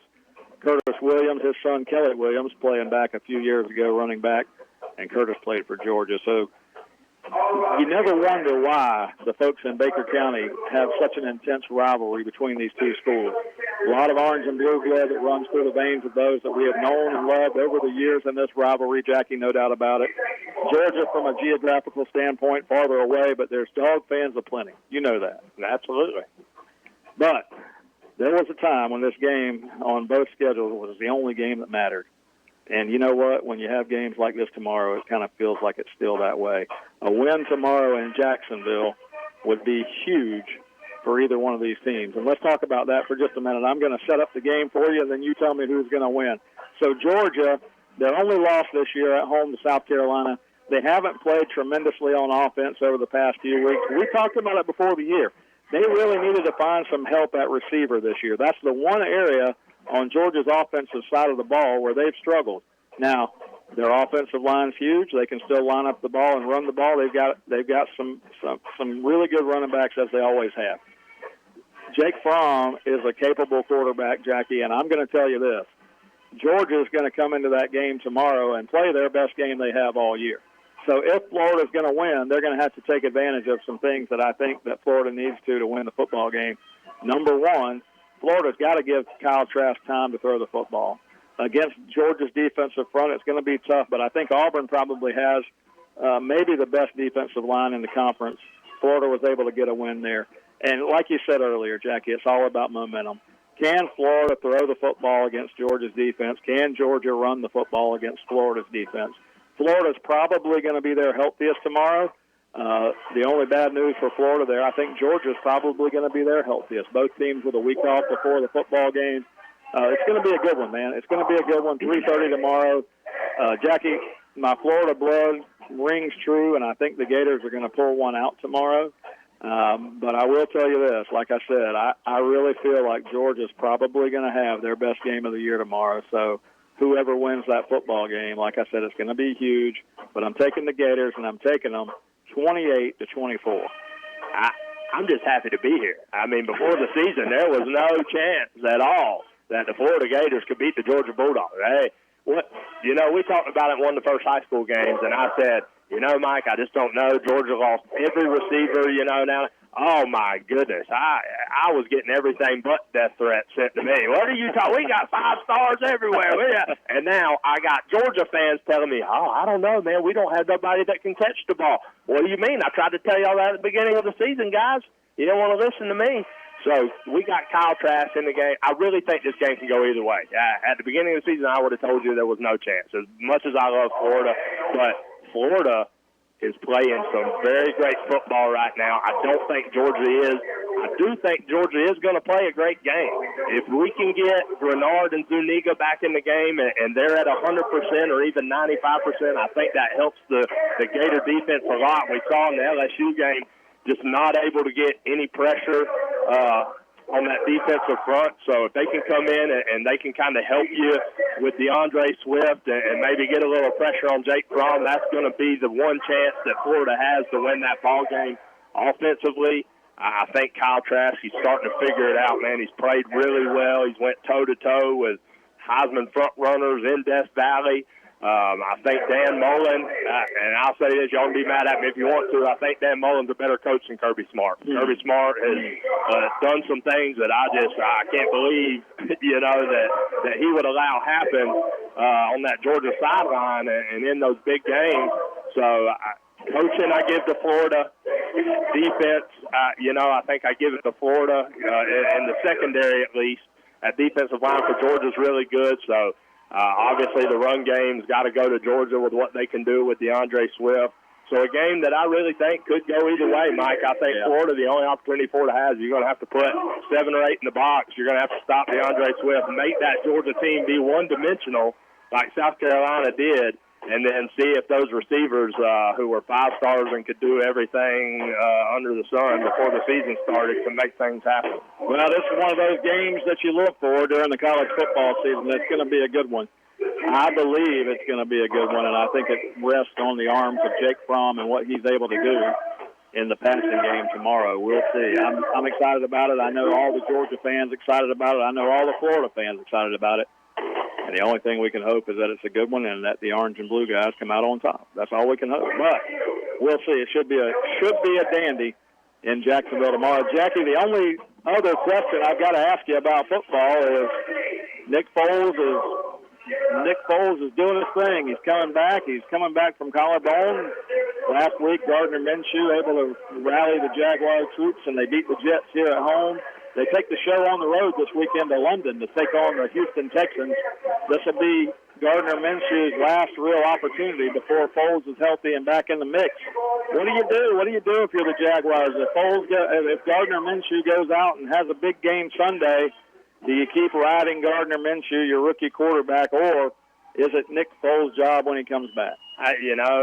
Mike, I think I've been in sports my whole life. You have too. You got to ride the hot hand. I mean, if Gardner Minshew, it'd be different if you were just winning ball games, but he's out there throwing for over 300 yards and throwing for 3 and 4 touchdowns. He's doing everything you want an NFL quarterback to do. I believe his mobility, I know that helps him some. The offensive line for the Jaguars is not very good. Do I think Nick Foles is a better quarterback? I truly do. I do, Mike, but I just don't know with all the craze and all the hype that Jacksonville's getting with Nick Minshew back there. You talk about momentum. Hey, it can happen in the NFL too. And right now, I think I'm going to ride that momentum until Gardner Minshew gives me a reason to pull him off the field. Well, it's interesting. You know, you got a college mentality in an NFL world. Because, and I'm not saying you. I'm with you. The fan base has a college mentality, ride the hot hand. I'll tell you, you just saw this in New Orleans. You know, Teddy Bridgewater went 5-0 as the starter while Drew Brees sat. And guess what? Drew Brees came back last week, and he was right back to his old self. Drew Brees went and got a win for the Saints.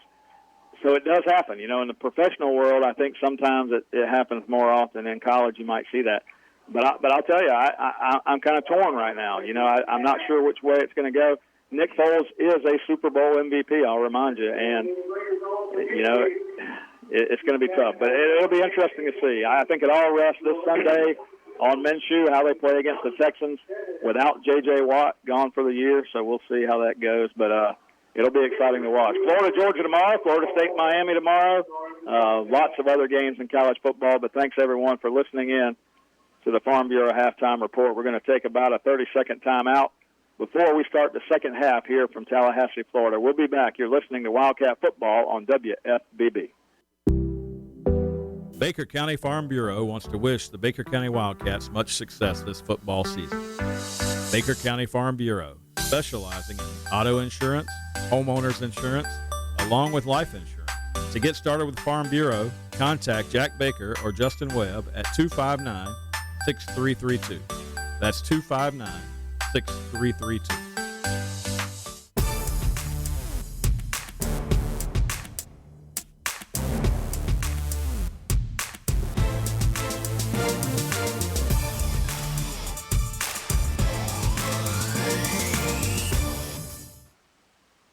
Blake Mays has the ball teed up for the Wildcats at the 40-yard line. Tallahassee Rickards will move right to left across your radio dial as we start the second half here. And the kickoff is coming up. There it is. It's kicked down to around the 30-yard line. The ball is going to be covered there by Rickards. Actually, that's the 36-yard line. They'll take it 1st and 10 from there. Another good kick by Blake Mays that time. I know you say, oh, they're at the 36-yard line. But, again, he's making these guys work for it, kind of bouncing around off of some Rickards players there. And that would be huge if the Wildcats can come up with one of those on that kickoff. 1st down and 10, Rickards from their 36-yard line. Just underway in the second half. Tallahassee Rickards on top of Baker County right now, 22-7. As we start the second half, they'll send the offense on the field. Quarterback, number 2, Greg Winters. He's got the big running back there. I told you already he's got 14 carries, 184 yards, and 3 touchdowns. That's number 28, Devin Bailey. And I'm telling you, if we don't have just at least 1 or 2 guys spying him, they got 223 yards in the first half. He's got 184 of them. That's what I was going to say. I'm going to be finding out where number 28 is on the field every time he's out there, man. Gashed us in the first half. Let's see what adjustments we made. Start the second half. 2 receivers to the left. Bailey in the backfield beside the quarterback Winters. They're in the shotgun formation. First down and 10. Here we go. To start the second half, they're going to give the ball to Bailey, and Bailey's got a hole. He's across the 40 to the 45, 50, and we're not going to stop him. He's going to be at the 20, 15, 10, 5, and Jackie, that is 64 yards on the first play of the second half, and there's only 13 seconds that have been taken off the clock. My goodness. Your one opportunity to stop Devin Bailey relies on your middle linebacker, and Camilo Rollins has been great all season long. We have talked so highly about him and everything he's done, but that time he misses a tackle. If he misses the tackle, there's nobody else around. I don't understand this. We got so many people at the line of scrimmage that when he gets to the second level, if he can make one guy miss, this is exactly what happens. He runs a 60-yard touchdown. My goodness, what a great running back! But defensively, we gotta get some help back there for Camilo Rollins. 28-7. Wildcats playoff hopes hanging in the balance here tonight. Not that a loss is going to knock us out, but it's going to change things. Pass play here. Winters looking to throw. He's under pressure. Zane Mobley chasing him. Wildcat's going to hit him as he throws it out of bounds. And Toby Kinghorn got over there. They're going to go incomplete on the two-point conversion, but it's a 28-7 ball game.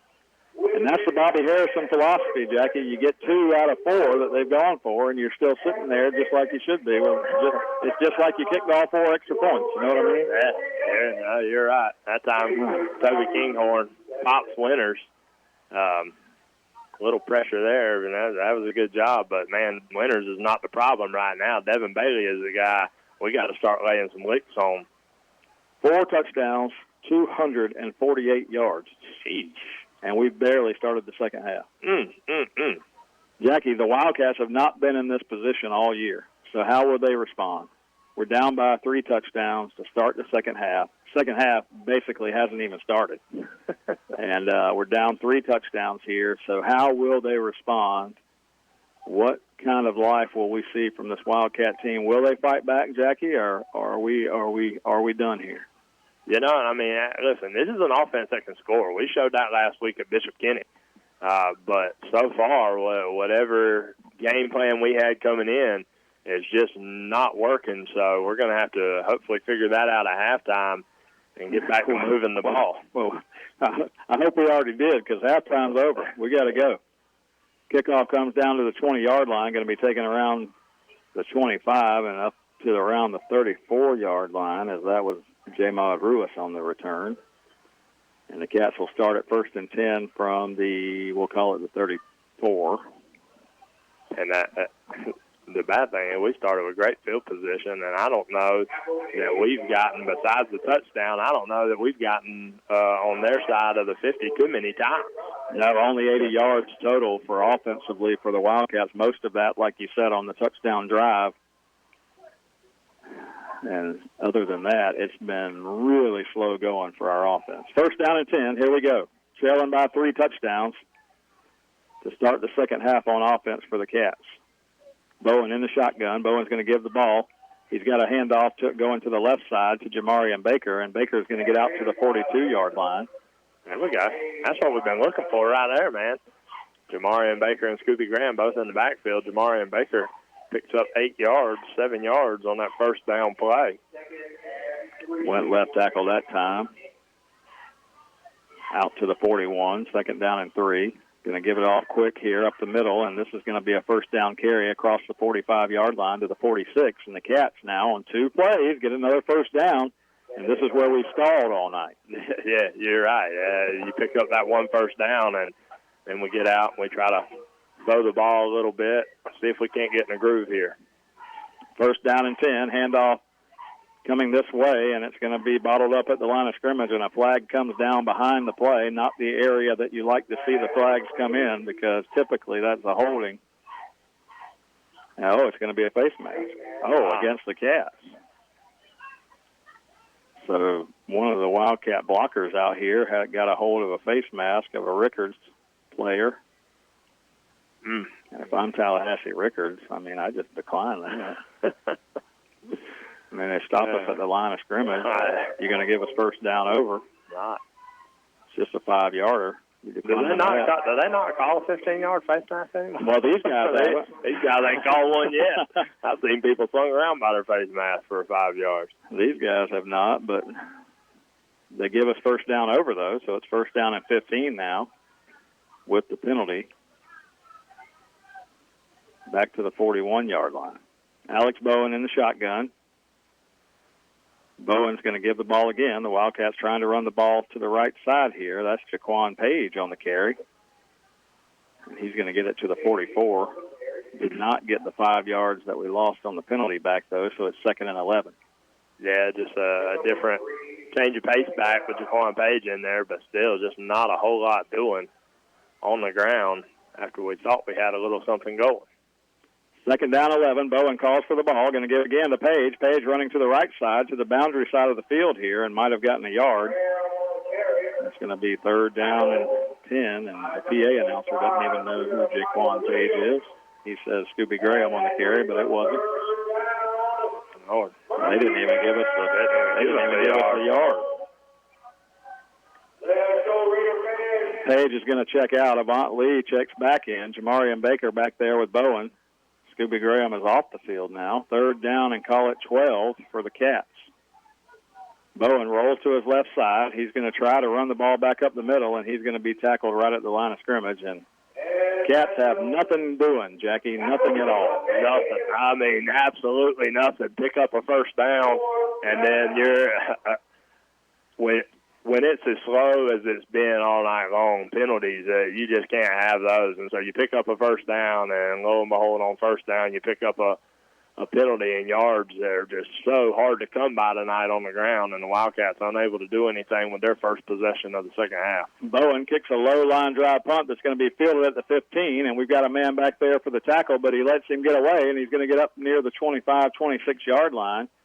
And that's where they'll take it 1st and 10. So, Jackie, this is the question that this begs. You know, this question I've been needing to ask. You know, we talked about Rickards district.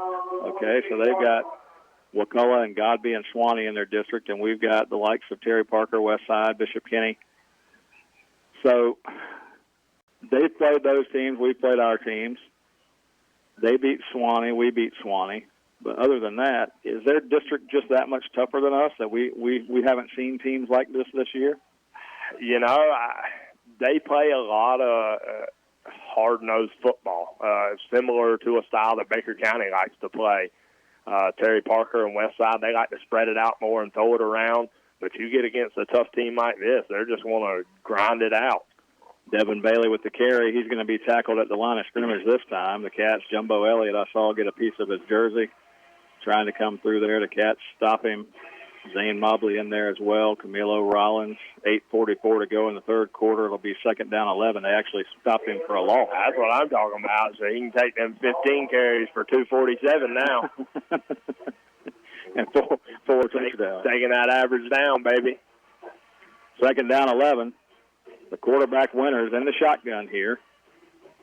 Going to give it to Bailey again. Bailey finds a hole. There he is across the 30 and out to the 35. He's just so quick. He finds a way to get out to the 35 and close to the first down marker. And, Jackie, you didn't think he got much, but he got 10 yards. He is very fast. I tell you, this Rickards offensive line, they're putting in work down there. Feast or famine, though. I mean, like I said, it's either a loss of 1 or a gain of 9. 3rd down and 1. Rickards. Quarterback had some confusion there. He's going to keep it himself, and he's going to get the first down, and he's going to get out to the 45-yard line, and he's got a guy just pulling him for more yardage. That's Devin Bailey pulling his quarterback. These guys are getting in space, and our guys look slow chasing them. And I don't know if that's the fact that they're down by 3 touchdowns or if it's just that we're just out of it. I'm not sure. Rickards got some athletes down there. They're a good football team. We weren't kidding about there's some big kids down there, fast kids, but you're right. This defense just looks slow tonight.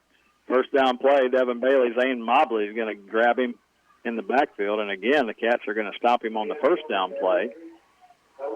Good job by the Cat defensive front to make it 2nd and 10. No gain on that play, but that clock continues to churn, and we're still down 3 touchdowns. Yeah, so you're looking at 7 minutes now left to go in this third quarter. The Wildcats down 28-7. Rickards is content with doing exactly what they're doing. Second down 10. Winters the quarterback in the shotgun here. 2 receivers to the left, 2 to the right.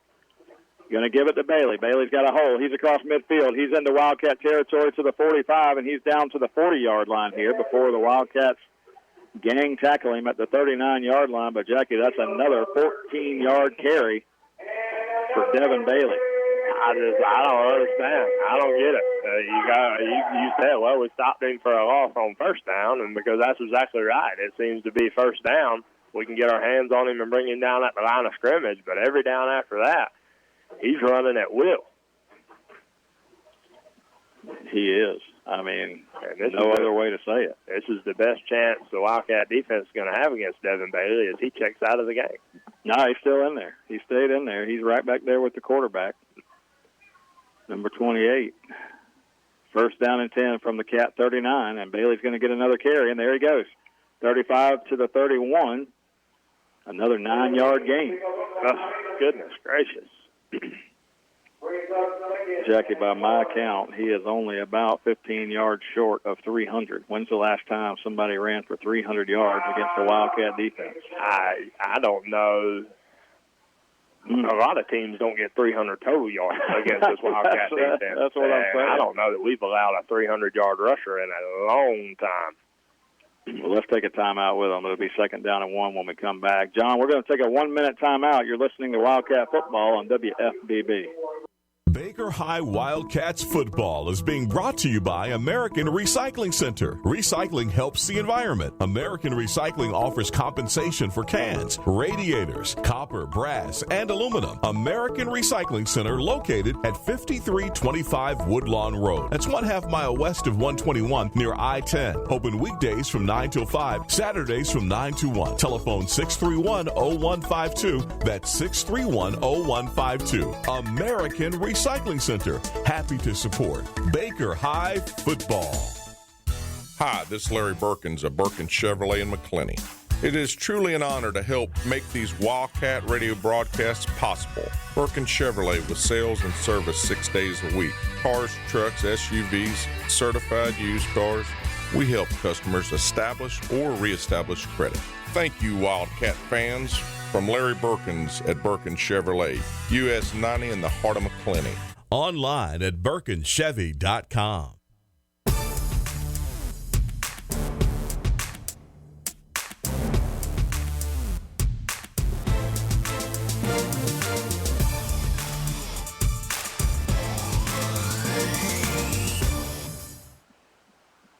Another gain of 4 yards for Rickards, and they're going to get a first down inside the Wildcat 30-yard line down to the 26 here. First down and 10. And I'm hoping that we do see Devin Bailey go to the sideline, Jackie, because he's still in there and he's still racking up yards right now. I do not want to see a 300-yard carry against us.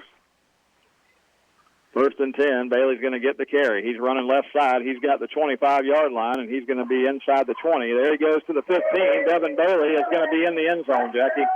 26 yards for the touchdown, and he does go over 300 yards on that carry against the Wildcat defense tonight, and that's his 5th touchdown. I was going to say, the yardage, when's the last time we let a guy score 5 touchdowns on us? Goodness gracious. And, Jackie, that time, I mean, it wasn't so much speed and getting away from guys. I mean, the Wildcats just missed about 4 tackles on that play. And somebody's down. Got a Wildcat down and a Rickards player down in the back of the end zone. Wildcats coming back over. Coach Kevin Mays walking out to see what's going on, but, oh, my goodness. Maybe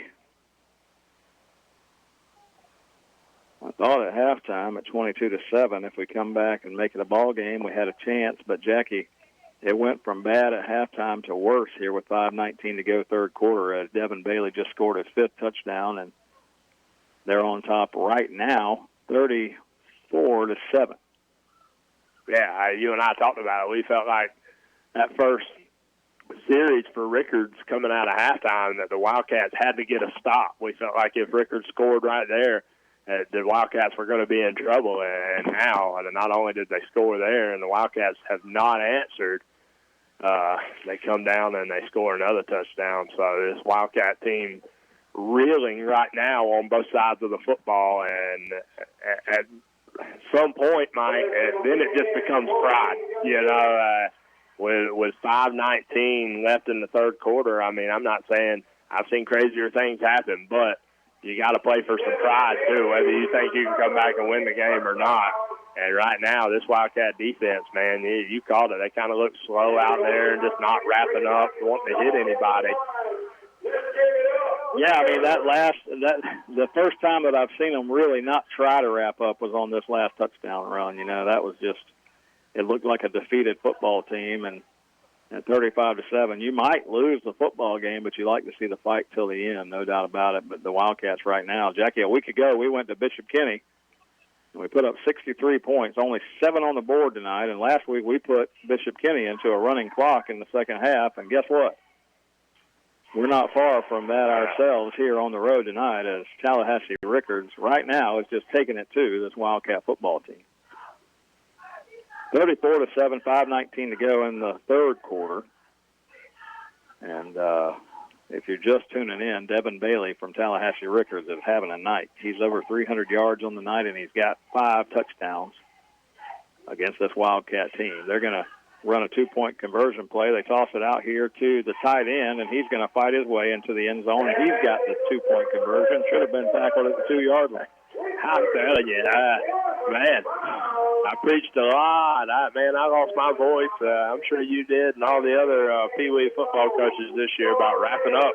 And this Wildcat defense, they just not doing it right now. Can't figure out a way. You got to find a way. Find a way. Well, Jackie, we talked about it, the Dependable Heating and Air Conditioning Coaches Show. We've got one more session coming your way. It'll be Thursday night next week. Stay tuned for the location and time. Well, the time will be 7 o'clock. Next Thursday night will be our final Dependable Heating and Air Conditioning show, at least for now. But the Wildcats, right now, if you are just tuning in, like I said, we are sitting 6th in the playoff rankings. So in 5A, we still have a chance to sneak into the playoffs. But, Jackie, with the loss tonight and the way that they figure the RPI, we just don't know. We just don't know. And I don't have a good way to tell you what we're going to rank after this game. Our worst fear would be dropping to 7th or 8th in the playoff rankings and having to travel way back west. So it would either be Wakulla or Pensacola Pine Forest in that scenario. And so either way, Jackie, in the first round, that's a long trip next Friday after a 2-hour drive tonight. Yeah, well, I would say because we really don't know. The worst fear is dropping out of the playoffs. We think that's far-fetched with the points, but, I mean, you don't know. You lose to a 2-7 or you're going to end up, looks like being a 3-7 ball club. You really don't know what can happen. Stacey White gets the kickoff return, and he's going to have it across midfield here before Tallahassee Rickards is able to tackle him on the far sideline on the Wildcat bench. And the Cats will start with good field position inside Rickards territory here with 5:10 to go in the third quarter. So maybe, Jackie, if we can get a couple of touchdowns in a row, you never know. You never know. No, absolutely not. A good return by Tracy White that time. One of the few times we've been on the Rickards side of the 50 tonight. And let's see if Coach Mays and Alex Bowen and Scooby Graham see if we can get this offense rolling. Well, Jackie, we must not have been too hard on the Dog fans tonight because the only one that I've got texting me tonight is the one we would expect to be talking, and that's Mike Rogers, our guy down at CBS, and he's telling me, go Dogs, but I'm going to tell him, just wait and see. Handoff inside. Scooby Graham runs over the linebacker. Scooby Graham on his feet to the 30 and down to the 25-yard line. And Scooby Graham has not quit on this football game as he runs that one for 17 yards to the 25-yard line. Ooh, number 44 for Rickards. Say hello to Scooby Graham.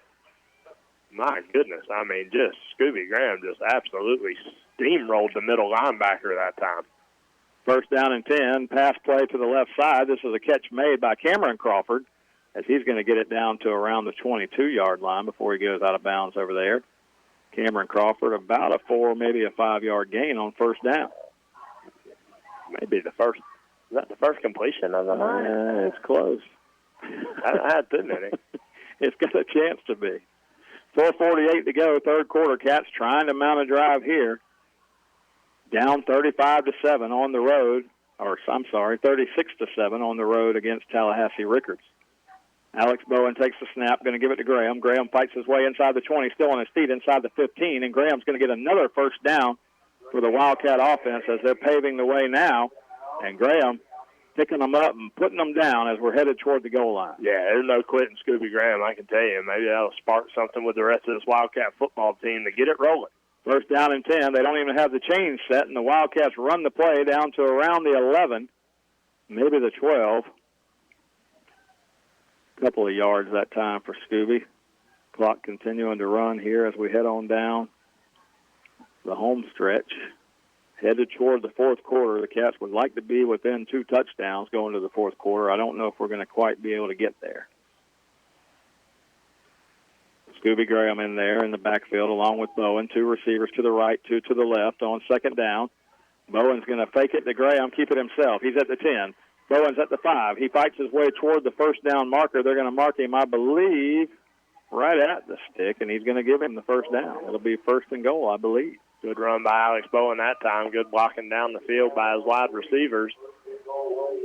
They move the chains. Cats go hurry up. We're going to give it to Graham, and he's going to fight his way into the end zone, and that's a touchdown for the Wildcats. So we come back very quickly, only 2 minutes off the clock, and the Cats make it a 36-13 game.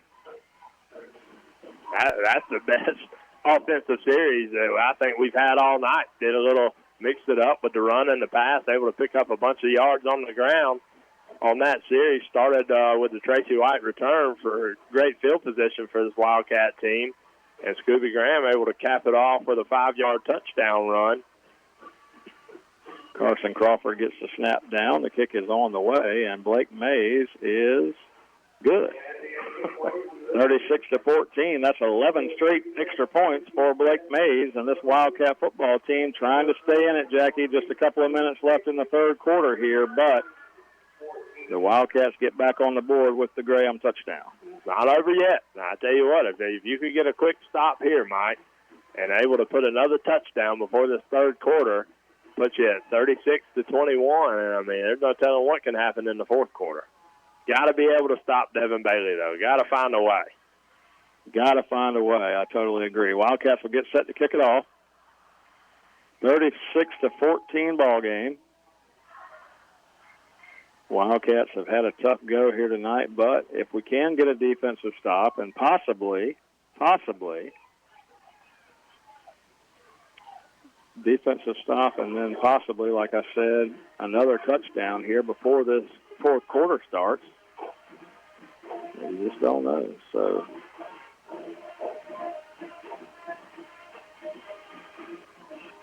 see what Blake Mays is going to do here. What zone we looking for, Blake?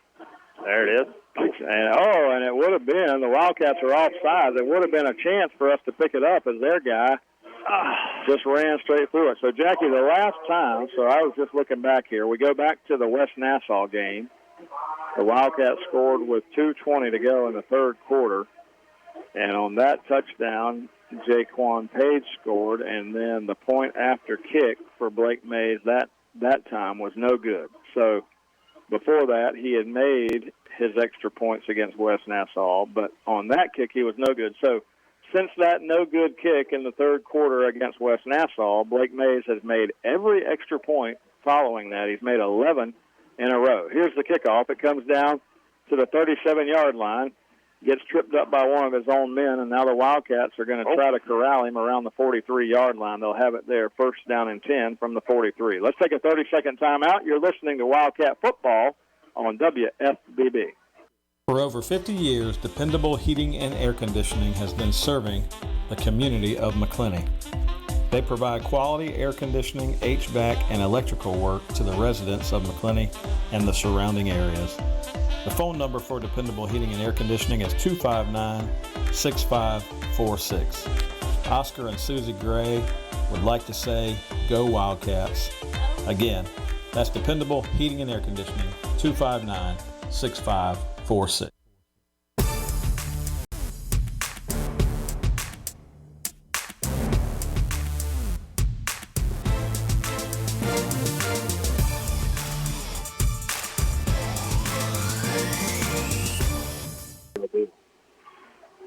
Gentry Sparks, number 13, checks in at running back now for Rickards. They lead us 36-14 here late in the third quarter.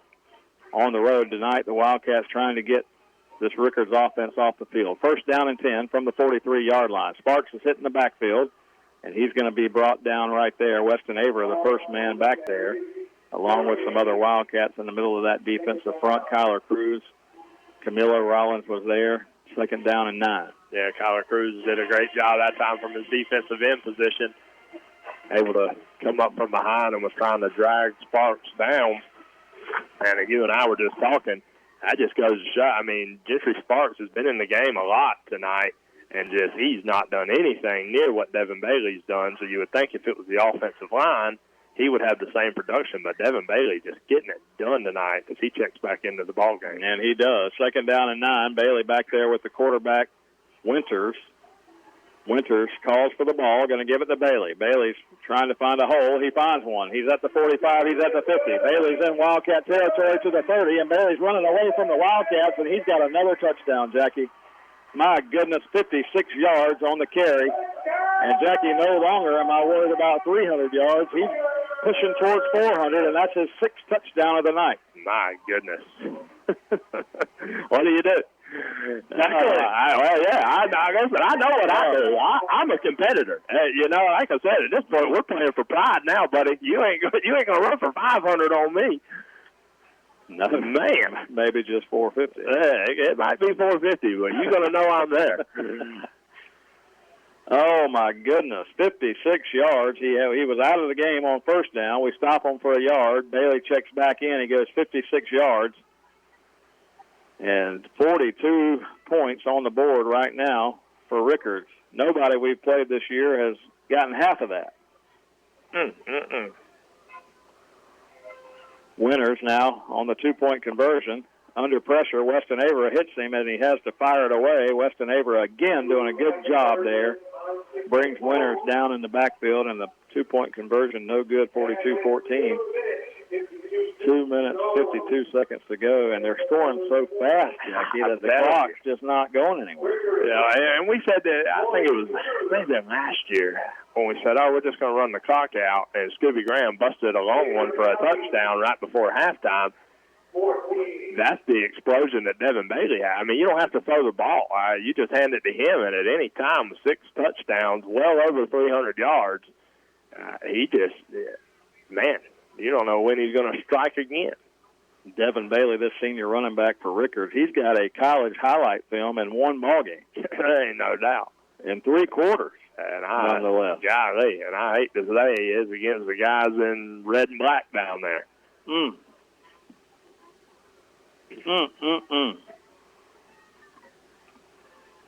Well, I hope that there's an effort like that against the guys in red and black tomorrow. I wonder if Devin Bailey could come suit up from Florida. Give us a chance. Rickards with the ball teed up at the 40-yard line. The Wildcats will move it left to right across your radio dial. We just went down, got a touchdown on the last possession, and now have given another one up. So 1 step forward, 2 steps back. Clark with the reception here at the 20-yard line. He's going to carry it back upfield. He had a big hole right in front of him, and he gets it out near the 40 and takes a big hit from the Rickards return cover team. It'll be 1st and 10 for the Cats from the 40-yard line. I mean, they were all oohing and ahhing. That wasn't that big of a deal. He got tackled from behind. Good return there by the Haven Clark. So you're right. I mean, this Wildcat offense, they drove right down the field and scored, but now time is not on your side. With 2:42 left in the third quarter, you had to, felt like, well, you didn't have to, but you needed a stop after you go down and score to keep this thing competitive.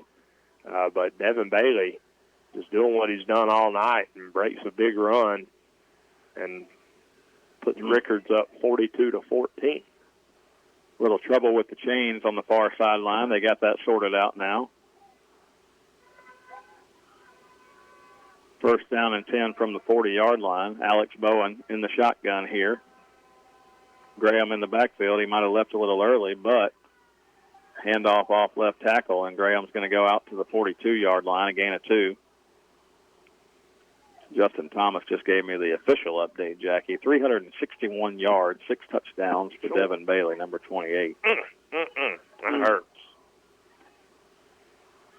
And I don't know. I honestly, you and I, with the full week of work and getting ready to come over this way tonight, I haven't taken a look at the Rivals recruiting rankings to see if Devin Bailey's listed anywhere. But if he's not, Jackie, I would think that he might need to be. Yeah, I'm telling you, we have faced some of the best running backs that have come out of the state of Florida the last several years. And nobody has done this to a Wildcat defense.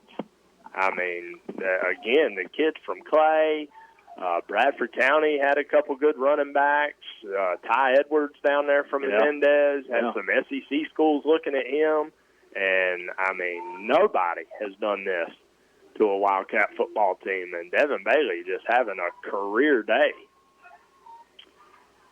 Wildcats 2nd and 8 from the 42-yard line. They took a second there. They had shaken up on the play one of the Rickards linemen. He's able to get off the field under his own power. So 2nd down and 8 now. Bowen takes the snap. Bowen under pressure, going to fire one down the left sideline over there, and it's going to be incomplete.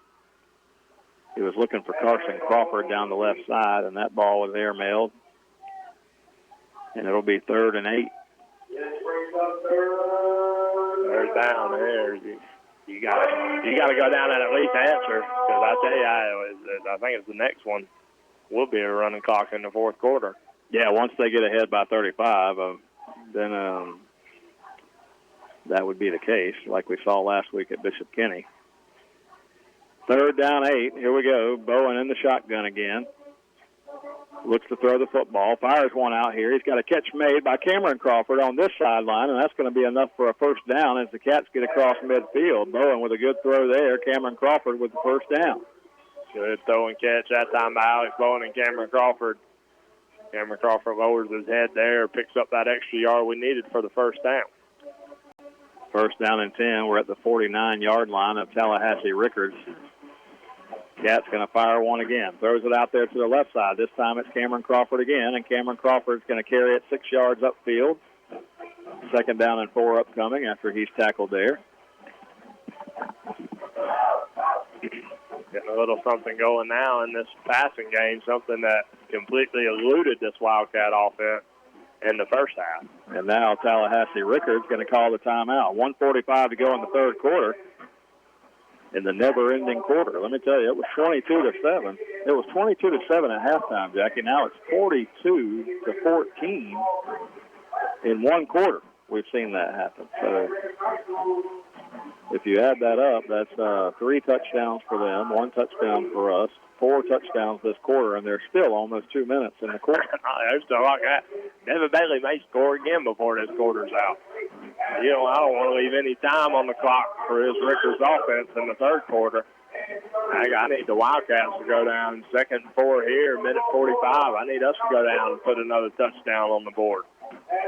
If there's 5 touchdowns scored in one quarter, does that mean there's just no defense played that quarter at all?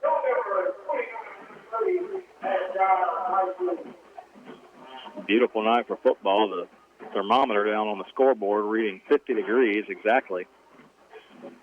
Probably some Wildcat fans that woke up after sweating on trick-or-treating last night, wondering where the cool weather came from. Yeah, that's what I was going to say, man. This is hunting weather. Right now it is. And bucks are moving, son. 2nd down, call it 4. Wildcats from the 43 of Rickards. Alex Bowen in the shotgun, takes the snap, going to give it to Graham. Graham's going to run it up across the 40. Tackled right away, and it'll be 3rd down and less than a yard. I should say tackled right away once he crossed the 40. It looked like he might find a crease there and hit a big gainer, but 3rd and 1 now for the Cats. 3rd and 1, you're right. I thought Scooby Graham was going to get loose right there. Shoestring tackle brings you down just short of the first down marker. 3rd down play. Graham does get loose here. 35-30. and down to the 29-yard line, a gain of 11 yards on the play, and a first down for the Cats as they try to go hurry up here. Got to go. You got to go fast. You work on it all season long. Now's the time to utilize it when you're down by this much. 1:10 to go, third quarter. Alex Bowen pump fakes, fires one toward the end zone, just over the hands of the outstretched receiver down there. They were going for the home run ball. It's going to be second down and 10. And that time Carson Crawford pump fake, tries to get open, and he broke last second. Alex Bowen just barely overthrows him. So second and 10 does stop the clock with 1:05 left in the third quarter. That was a good pump fake. Bowen had the corner biting. Might have been pulling on Crawford's shirt just a little bit down there toward the goal line, but just over his outstretched arms. Second down and 10. Bowen in the gun. Two receivers to the right. Going to give it to Graham. Graham's got a hold. 25-20. Scooby Graham to the 10. Scooby to the 5 and all the way down to the 2-yard line. Scooby Graham on a big carry, 27 yards up the middle of that Rickards defense. Right up the middle, right up the gut Scooby Graham goes, Mike. And what we've known him for all season, the last couple seasons, does it again, gets us down to the 2-yard line. Under a minute to go in the third quarter, and Graham's going to fight his way down toward the goal line, and he's in. 2-yard touchdown run for Scooby Graham. And the Cats answer again, 42-20 now. The Cats might split this thing in half with the Blake Mays extra point. Hey, man, I've seen crazier things happen. And, Jackie, that is the 5th touchdown here in the third quarter that still has 51 seconds left. Carson Crawford, the holder. The snap is back. The kick is up, and it's on the way. And now they're going to call timeout. That would have been 12 in a row. The penalty flag against Rickards. Offsides has declined, and they should have let it go.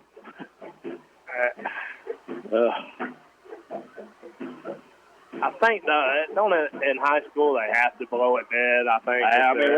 Once he comes into the neutral zone, they blow it dead. But yeah, the snap down this time. The kick's on the way. Did he get it through there again? He did. 12 in a row now for Blake May. I thought they iced my man down there with an extra point. 12 in a row, 42-21. The Cats do split it in half. And with 5 touchdowns scored here in the third quarter, Jackie, who knows? If we can score 5 ourselves in the fourth quarter, we might win this thing. All right, we'll send it back to the station. We'll take a 30-second timeout. You're listening to Wildcat Football on WFBB. Gibson McDonald Furniture and Mattress of McClenny is proud to again sponsor Wildcat Football. Gibson McDonald has furniture, mattresses, and appliances in stock and ready for delivery. Gibson McDonald has electronics and lawn and garden equipment. Gibson McDonald Furniture and Mattress in the Winn-Dixie Plaza in McClenny.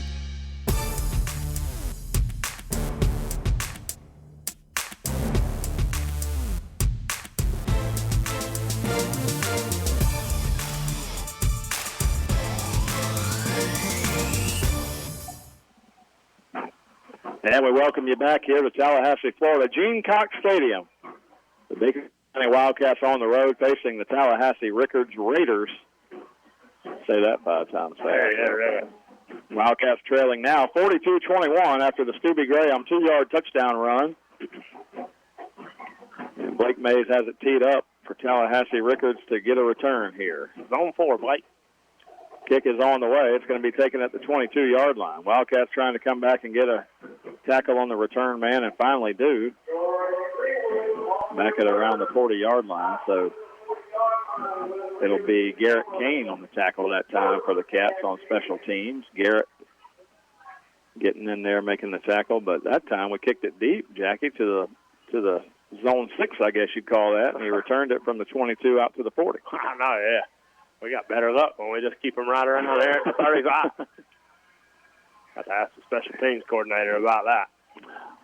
46 seconds left in the third quarter. Wildcats down 42-21, Mike. Yeah, I'm telling you, man, if this defense is going to come up with a stop, it's got to be right here.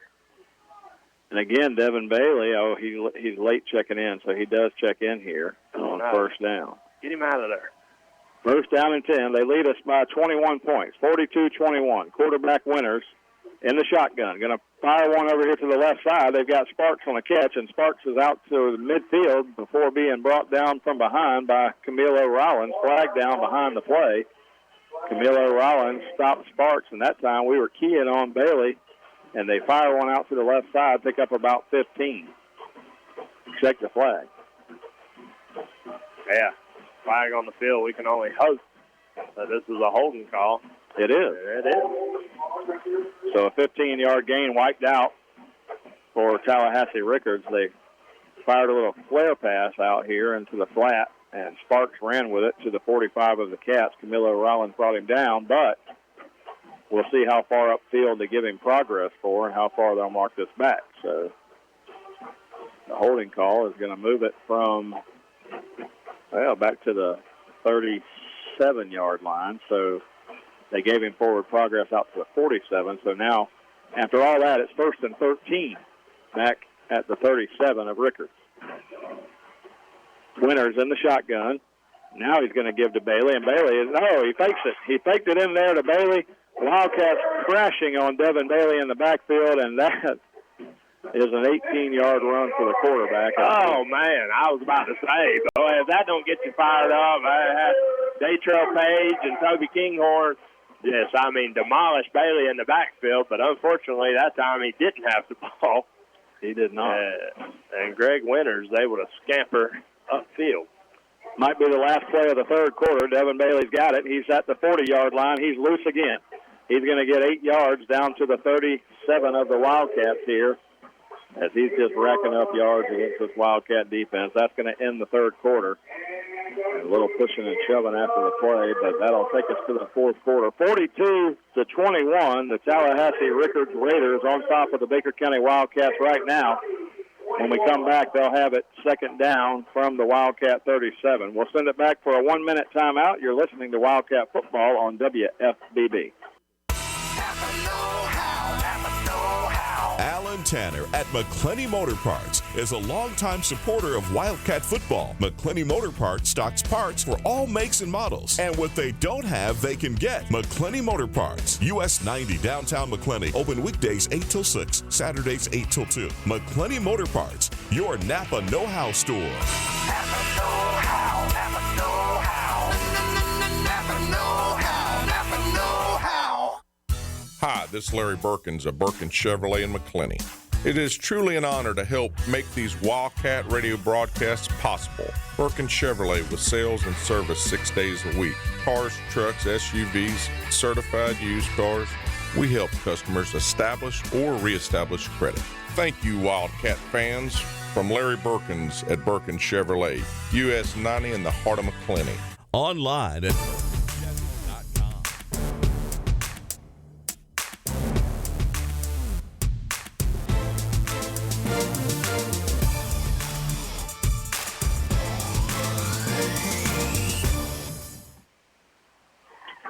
Fourth quarter about to get underway here from Tallahassee.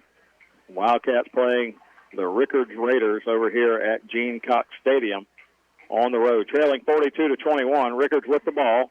Second down play. They're going to give it off to Bailey up the middle of that Wildcat defense, and he's going to be corralled this time for no gain. It'll be 3rd down and 1. Jackie, after 3 quarters of play, 451 total yards for Rickards. They have 369 of those from Devin Bailey, who has 6 touchdowns on the night. The Wildcats, bright spot, Scooby Graham went over 100 yards on that last drive, 22 carries, 101 yards. He has 3 touchdowns. Hey, not to be outdone, but come on. That's what Larry Birkin was telling with those Birkin Chevrolet touchdown runs by Scooby Graham.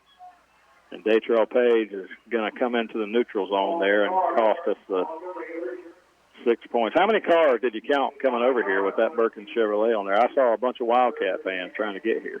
Oh, they called it on there? They got a huge break. They just called a false start. But, yeah, Justin Thomas, he told me them Birkin Chevrolets, son, they were moving. They were moving down the interstate. He said, have them Baker County there. I said, why do you think that, Justin? He said, I seen every car that passed me was a Birkin Chevrolet. Larry will be proud to hear that. Larry tells him, if you're from GA or FLA, you got to be driving a Birkin Chevrolet. Winter's going to fire one down the field, and he's got a man open. Catch is made at the 30-yard line, and he's going to get inside the Wildcat 20 down to the 19-yard line. That time Winters had time to throw, and he found a receiver in that zone. Again, just an opportunity for that Wildcat defense to get off the field in a 3rd and 8 situation, and they can't get it done. That's huge, Mike. I mean, that's huge at any level of football, of how many 3rd downs, you know. I mean, they show that stat, NFL, college, it doesn't matter. They'll show it up on the TV. You know, 3rd downs, they're this for this. And tonight, Rickards, when they need to pick up a 3rd down or even a 4th down, they've been able to do it. Devin Bailey carries to the left side, and he's going to be inside the Wildcat 15-yard line. A gain of about 5 yards down to the 14-yard line. And Jackie, I told you he's got 369, so that means after that 5-yard carry, he needs 25 more yards to break 400 tonight. I haven't seen a performance like this in a long time. In a long time. 2nd down, call it 5. Winters, the quarterback. He's going to give it off to Bailey. Bailey's got it left side. This time the Cats are going to stop him at the line of scrimmage. Is that Aver that pulled him down from behind? Aver, and that just shows you the strength of him. Bailey able to run through tackles all night long, and that time Weston Aver just grabs his jersey from behind and is able to swing him around backwards. Great play that time to bring up another 3rd and long situation here. With 10 minutes left in the 4th quarter, Mike, you got to get a stop. Get this clock to quit running. 9:58 and counting. 42-21 ball game. Turnover would be great here. Winters in the shotgun, takes a snap. He's rolling to his right, looking to throw. Cats have good pressure. He fires one down toward the end zone. It's going to be picked off. The Cats with an interception at the goal line, bringing it back out to the 15 and out to the 20. The Cats with the interception at the goal line, and that is number 16 on the interception for the Cats, Jamil Jones. Jamil Jones, what a great player he's been this year. That's his 2nd or 3rd interception. He had one earlier in the season, Mike, that we raved about where he jumped over the wide receiver to go up and pick that ball off. That time I thought the quarterback was able to get it over Jamil's head, but, man, he leaps up there and pulls it down, and then what a break for this Wildcat defense. Finally gets a stop. Got to go down and score, man. Did I say we need a turnover? You said it. You called for a turnover. Hey. Jamil Jones answered the phone.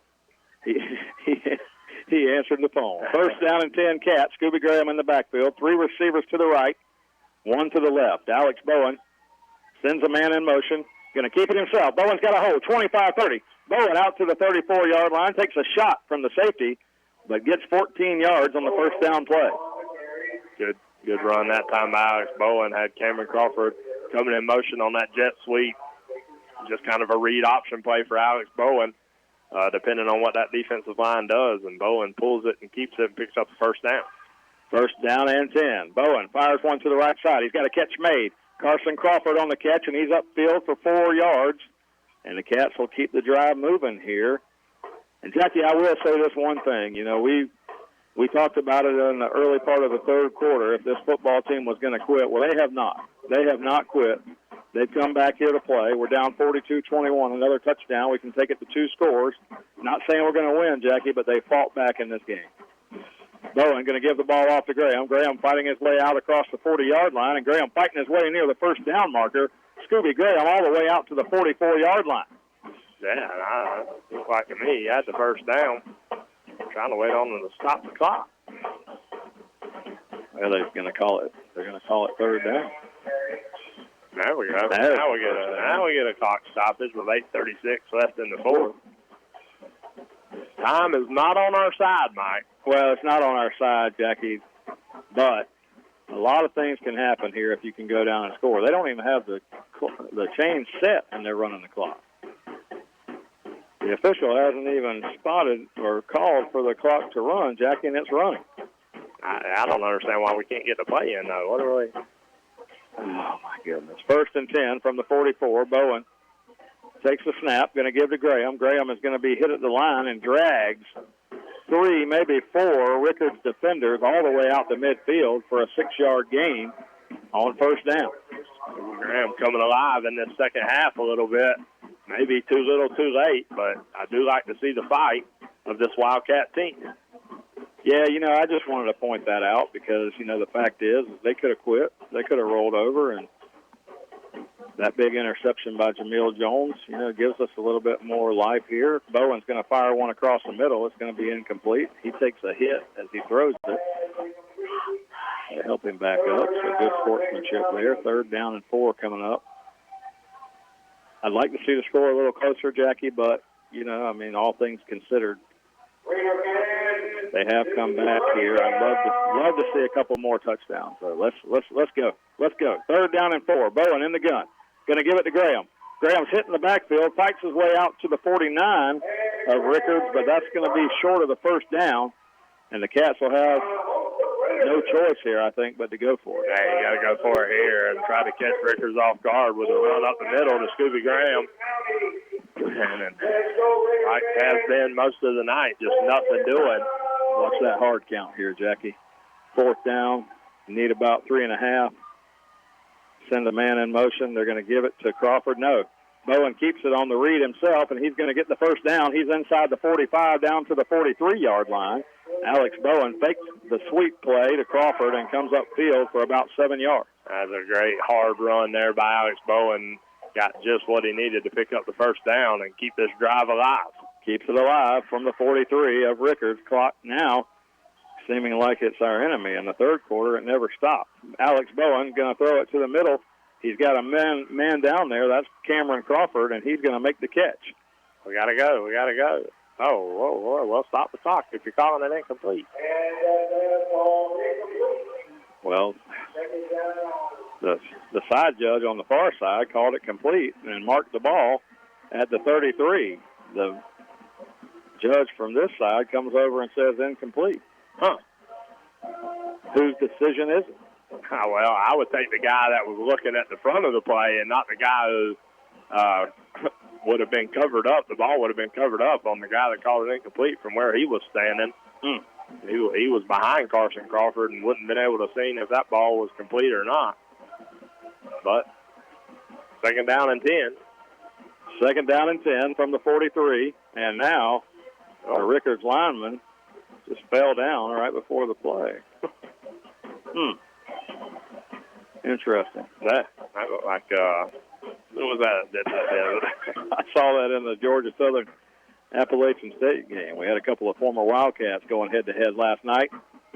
Chase Hancock on one side of the ball and Cooper Hodges on the other side of the ball. And unfortunately for Appalachian State and Cooper Hodges, they were undefeated, Jackie, in the top 25. They had made their way all the way up to number 20, and Georgia Southern knocked them off. So congratulations to Chase Hancock and those guys. But for Appalachian State, they're going to tumble out of the top 25, I'm afraid, with that loss. Yeah, you and I were watching that ball game. Yeah. The only top 25 win for Georgia Southern came last year when Appalachian State was number 25. Screen pass to Avant Lee. The Wildcats have room. Lee running down to the 25-yard line and knocks the helmet off of the tackler as he brings Lee down at the 25, and that'll be another 1st down for the Cats. And I think that's the play we were trying to run earlier, like a little wide receiver screen, but more of just a drag route. The linemen, they get upfield, and Avant Lee was just dragging across the entire field. Alex Bowen had some time and finds him in the middle, and Avant Lee makes some things happen. Where was this offense in the first half? Handoff to Scooby Graham. He's inside the 25. Graham fighting his way down to the inside the 20 and down to the 19-yard line before he'll be pushed back over there. Again, some pushing and shoving on the far sideline. Clock's still running. We got to go. 6:09 to go in the ball game, and now you're going to get an official timeout here. As I think he's going to call the mid-quarter, maybe. Yeah. Did we get one of those in the 3rd quarter that lasted for 27 minutes? I never saw a signal here. I mean, I wonder if Coach Kevin Mays would have been smart to call a timeout knowing that the next play would have resulted in the mid-quarter timeout, but this is the mid-quarter timeout. So 6:06 to go in the ball game. The Cats trail 42-21. So, Jackie, we've seen lots of things happen over the years, but let's just say the Wildcats punch it in here, 42-28, and you maybe get an onside kick. I mean, if you keep the ball out of their hands, it's not out of reach. No, and listen, if for some way, shape, or form I don't know that you do it here. You know, I think you kick it. You got 3 timeouts. See where you're at. If you can get a stop, you know, listen, on that last drive, to me, that said Rickards is not content with this. I mean, they threw an interception, up 3 touchdowns. Yep. So, you know, maybe they throw the ball if you can stop the running back. Yeah, Bailey. Got to score first. Alex Bowen keeps it himself. He's going to run it straight up the middle of the field. He's got the first down, and he's inside the 10-yard line, or inside the 11-yard line, close to the 10-yard line for the first down for the Cats, and the clock stops again with 5:55 to go, but it'll be 1st and 10 just outside the 10-yard line. Tough spot for 4 down. Yeah, got to go. You got to go. Wildcats get the play in, running out of time. Bowen in the shotgun from the 11-yard line. Going to give it to Graham. Graham's going to fight his way inside the 10. He's fighting his way down to the 6. A 5-yard gain for Scooby Graham on first down. I think that's probably the biggest weakness of this Wildcat offense is not having an offense that can quick strike. There goes Graham again. He's inside the 5, and he's inside the goal line, and that's going to be a touchdown for the Cats. Wow. 2 plays there from the 11, and Graham takes it in for the 11 yards, Jackie, and the Cats have answered. The Wildcats had Rickards. We went with that hurry-up offense, and Rickards trying to substitute, and that's what the flag on the field was, a legal substitution against Rickards. They had a guy who didn't even make it to Rickards' side of the ball. And so that, just like we talked about, there's a score, 5:20 left in the 4th quarter here. And Blake Mays on to attempt the PAT. 42-27 right now, and Blake Mays on to attempt his 4th extra point of the night. Loosening that leg up. Crawford will hold. The snap is down. The kick is on the way, and Blake Mays splits the uprights. Jackie, that's 13 in a row for Blake Mays. All right. I almost said that before he kicked it, but I'm very superstitious. Jackie, let me give you a little football knowledge here. With that carry, Scooby Graham got his 4th touchdown of the night. There's been 10 touchdowns in this game. Devin Bailey has the other 6. So between the 2 running backs of these 2 teams, only 2 guys have scored tonight. One for the Wildcats and one for the Rickards Raiders. Only 2 guys, Jackie. Can you believe that? 10 touchdowns, 2 running backs. What a show. What a show these guys are putting on. And between them, I'm guessing, so Bailey's probably around 375 and Graham's around 160. So between them, they have over 500 yards of offense. Now, they play on 2 different teams, so you can't add them together. But 42-28, they haven't added the extra point on the scoreboard yet, but that's what it is because it was good. And Mays out there to kick it off, and let's see what happens. Let's see what happens. He's going to onside kick it to this side, and it's going to go out of bounds. Dang it. Put a little too much on that one. So they're going to throw the flag here on the ball going out of bounds, and they'll take it at the 43-yard line. So now, I don't know that I honestly, I think, Mike, that they're going to say, and I thought he did too, that the Rickards return man touched it. The guy at the front line there, I think he touched it, but it went out of bounds around the 43, which is where they have it marked.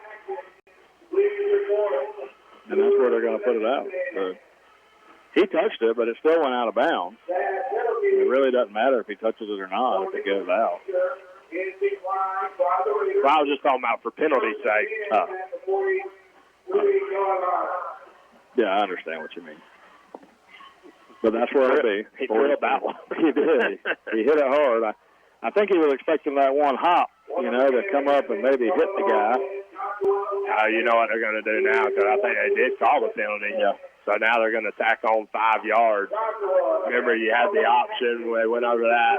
We were in a similar situation in the Bishop Kenny game where you had the option to get it at the 40 or...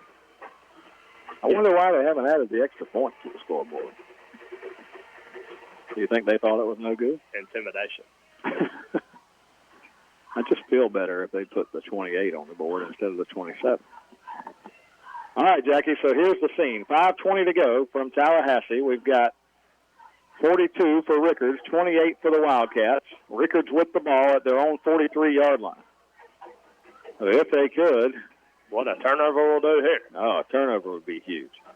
Winters, the quarterback, going to give the ball straight up the middle. The Cats' defense is there. And the carry. Oh! Weston Averill comes out of there with the football. He's running the other way, and they're going to say it was down. Wow. Holy cow.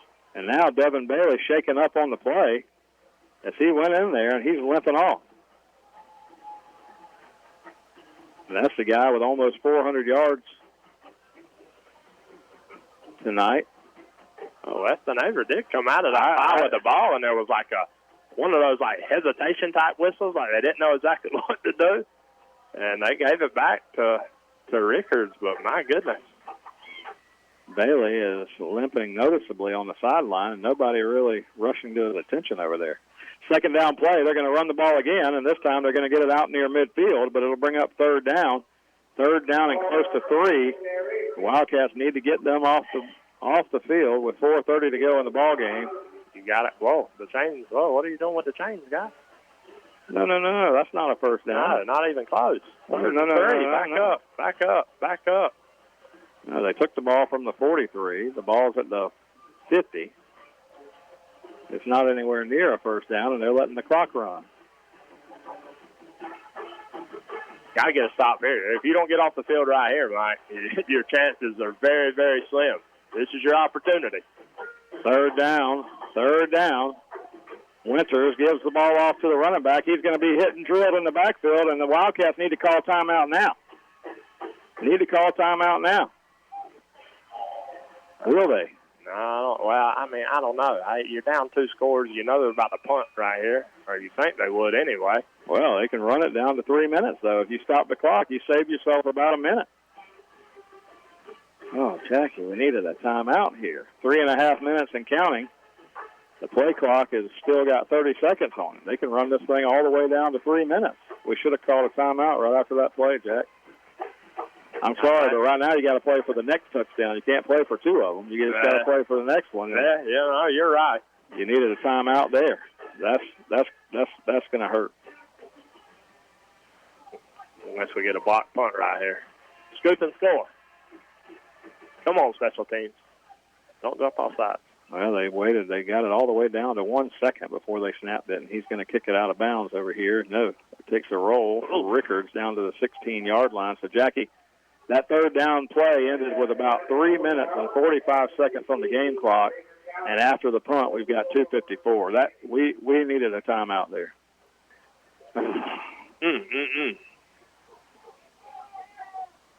42-28 ball game. The Wildcats will get the ball back here. Trailing by 2 touchdowns.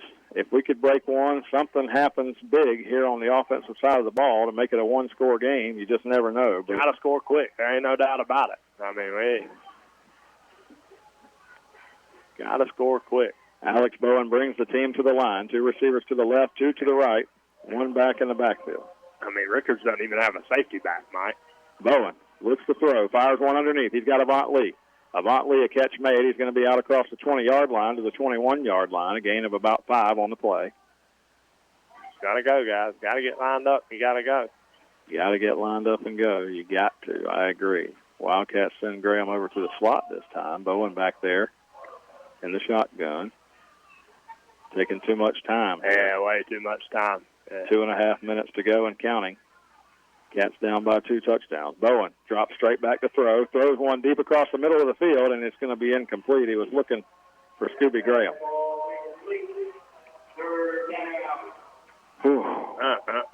Well, more than anything, you got to pick up a first down here. 3rd and 5. I got to go back to that third down play where we stopped them there, Jackie, knowing they're going to punt the ball away. You got to take a timeout. I mean, I really believe we wasted a minute there. Not saying that, you know, we would have come down and scored and won, but that's a tough minute to waste. Bowen going to throw the football and has to throw it away. They were looking to set up the screen, and they bottled up Graham at the line of scrimmage, and that's going to bring up 4th and 5. Well, if the Cats don't get a first down here, it won't matter if we use the timeout or not. The game will be over. 42-28 on the road. The Cats were down. Jackie, 36-7 in this ball game.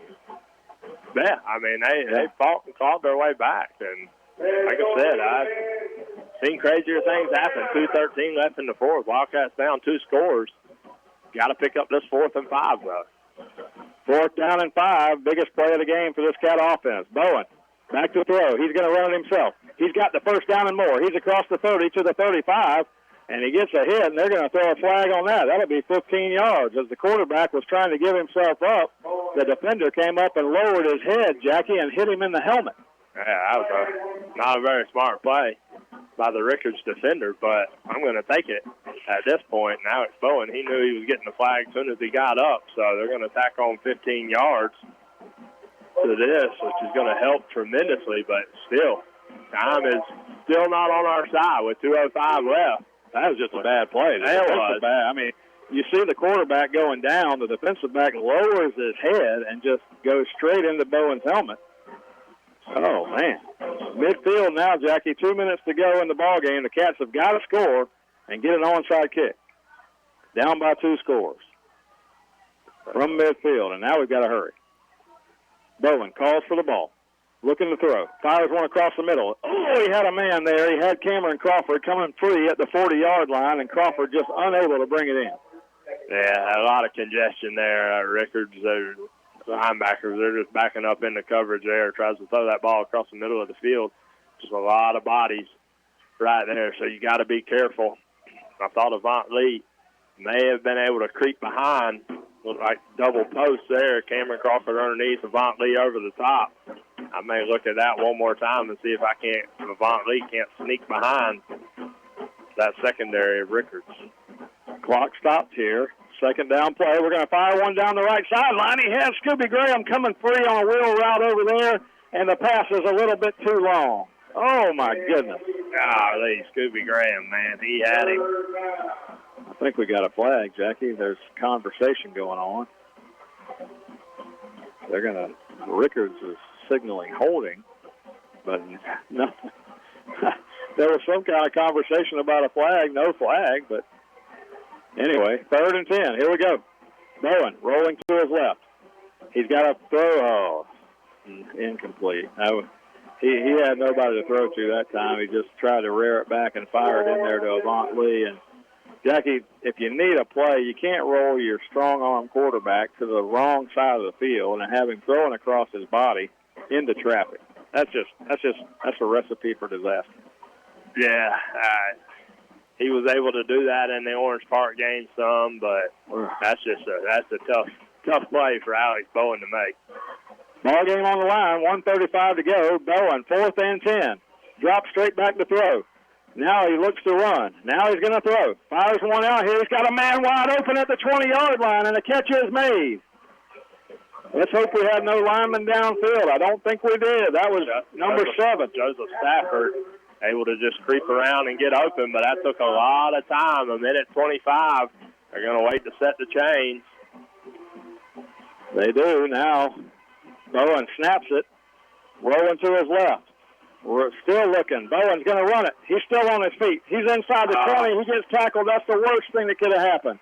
The clock's going to run. Now you got to call a timeout. That can't happen right there. And he had a little crease. I saw what he saw, but again, Mike, rolling to your left, and nobody's able to get open. That has been one of the biggest factors in this Wildcat offense is we don't have a go-to receiver that at any time you just know can get open or beat a man. These receivers struggling all night to find holes in that Rickards defense, and again, rolling to your left and just nobody coming available for Alex Bowen. Well, here in the late stages of the 3rd quarter and the 4th quarter, we finally had a football game break out. 1 minute and 13 seconds left to go. Setting the scene, the Cats are down by 14. We've got the ball at the Rickards 19-yard line. It's 2nd down. If we can get a quick score here, the Cats would need an onside kick and another score and maybe take this thing to overtime. So you're telling me there's a chance? Got a score right here, though. Second and 10. That's the first thing. A minute 13 left.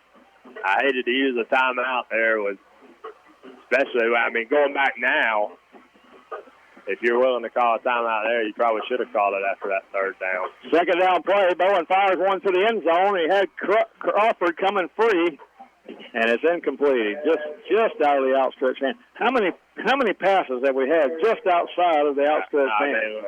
A bunch. They're just a little long. Jackie, the clock never ran on that play, which is good for us. They owe us a couple. It stayed at 113.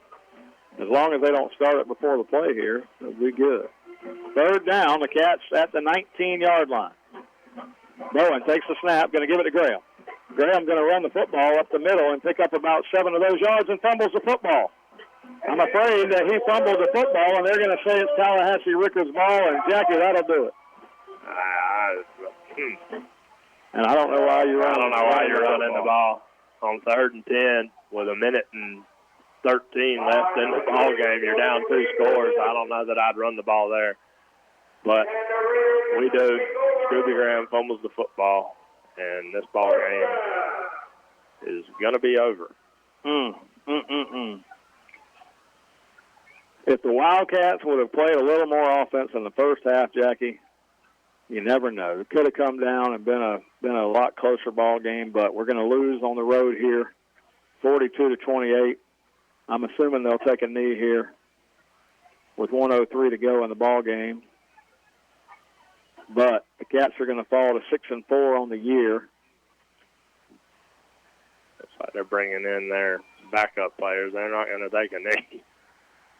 First down play, they come in from the 15-yard line, and they're just going to run a quarterback keeper around the left end, and he's going to fight his way out for a first down. And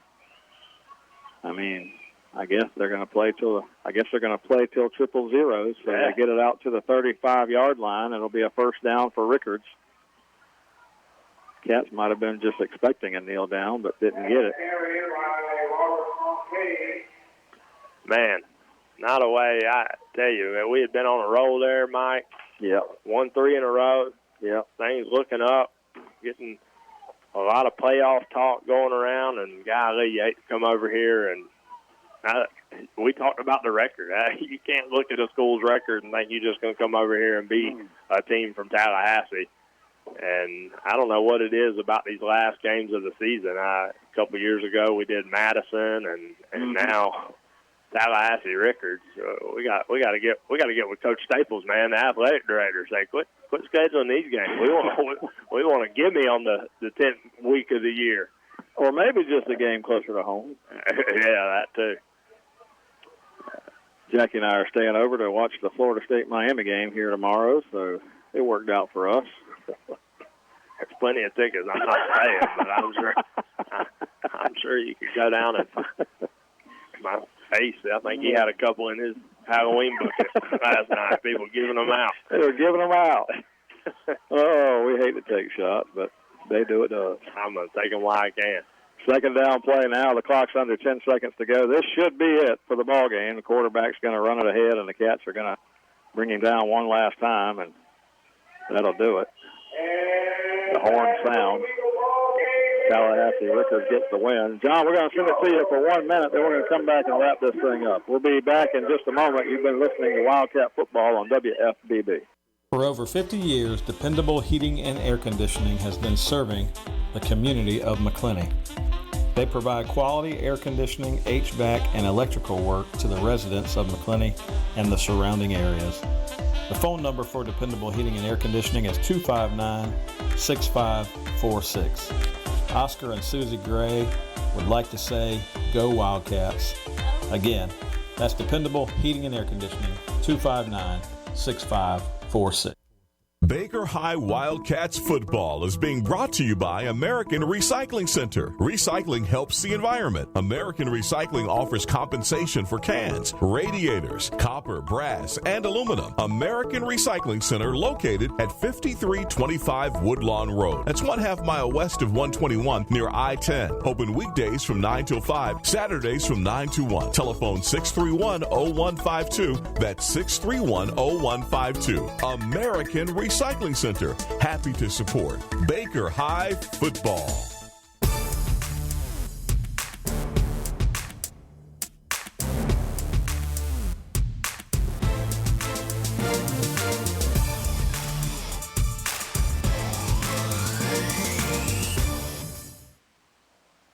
Mike Cruz, Jackie Baker from Tallahassee, Gene Cox Stadium. The Wildcats on the road tonight to face Tallahassee Rickards. And we're going to lose one, 42-28 on the road. Gave up a 375-yard rushing night tonight to Devin Bailey, number 28 for Tallahassee Rickards. He also got into the end zone 6 times for Tallahassee Rickards as they score 42 on the night. Scooby Graham for the Wildcats, well over 150 yards tonight. Got in the end zone 4 times himself. And Blake Mays extended his extra point streak to 13. So the Cats with 42-28 loss here. We will go to 6-4 on the season. The Cats did end with 336 yards of offense at the end of the night. Rickards was 1 yard short of 500. And the final totals for Devin Bailey, 27 carries, 374 yards. Scooby Graham, 29 carries, 150. So there you go. That's it. The Wildcats lose on the road tonight, 42-28. Jackie, just one other thing I'd like to say. Over the past few years, Jackie, we've come to know and love our man John Meadows that keeps us on the air back at the station. So I got to give my man John a big shout-out, Pastor Chaz Rowland, the folks at Glen Baptist Church, for having the Wildcat football games aired each and every week along with our coaches show, and we appreciate the time and effort that John spends with it, and we sure do. And thank you, John, for everything you do. Jackie, we'll find out this week about playoffs and what our chances are and where we're going to go. Yeah, I mean, you just got to take this and learn from it, Mike. If you still get the opportunity to go play in the playoffs, sometimes you can get on a little high, you start winning some ball games and think you're more than what you are.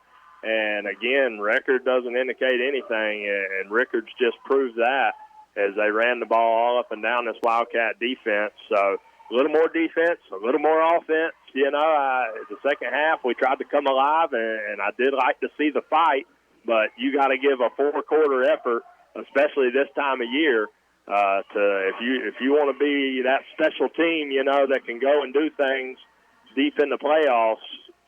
4 quarters, man. Got to do it. Got to give a whole game. Yeah, no doubt. A little bit of offense, a little bit of defense in that first half, and at the end of this game, it might have been a different story, but it's not. They win at 42-28. We go to 6-4 on the year. Wildcat fans, pay attention to the Wildcat Football Booster Club. We'll plan on having a coach's show next Thursday night, 7 o'clock, to fill you in on where we sit for the playoffs. But, through it all, Wildcats had some good moments tonight, so congratulations to those guys for fighting, staying in the ball game. That's the end of the regular season, though. 6 wins, 4 losses for this Cat football team. But maybe, just maybe, we'll sneak into the playoffs and have another night that we can talk about this team, and we'll go from there. So if you're in the sound of our listening voice right now, just want to remind you, we are the boys from Old Florida tomorrow. Gators, Bulldogs, go Gators. Go Gators. All right. With that, good night, everybody. We'll talk to you next week. This is 97.5 WFBB, the beacon of Baker County, a ministry of Glen Baptist Church, Glen St. Mary, Florida.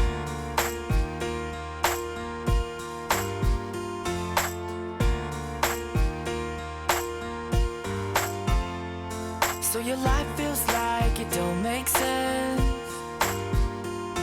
and you think to yourself, I'm a good person.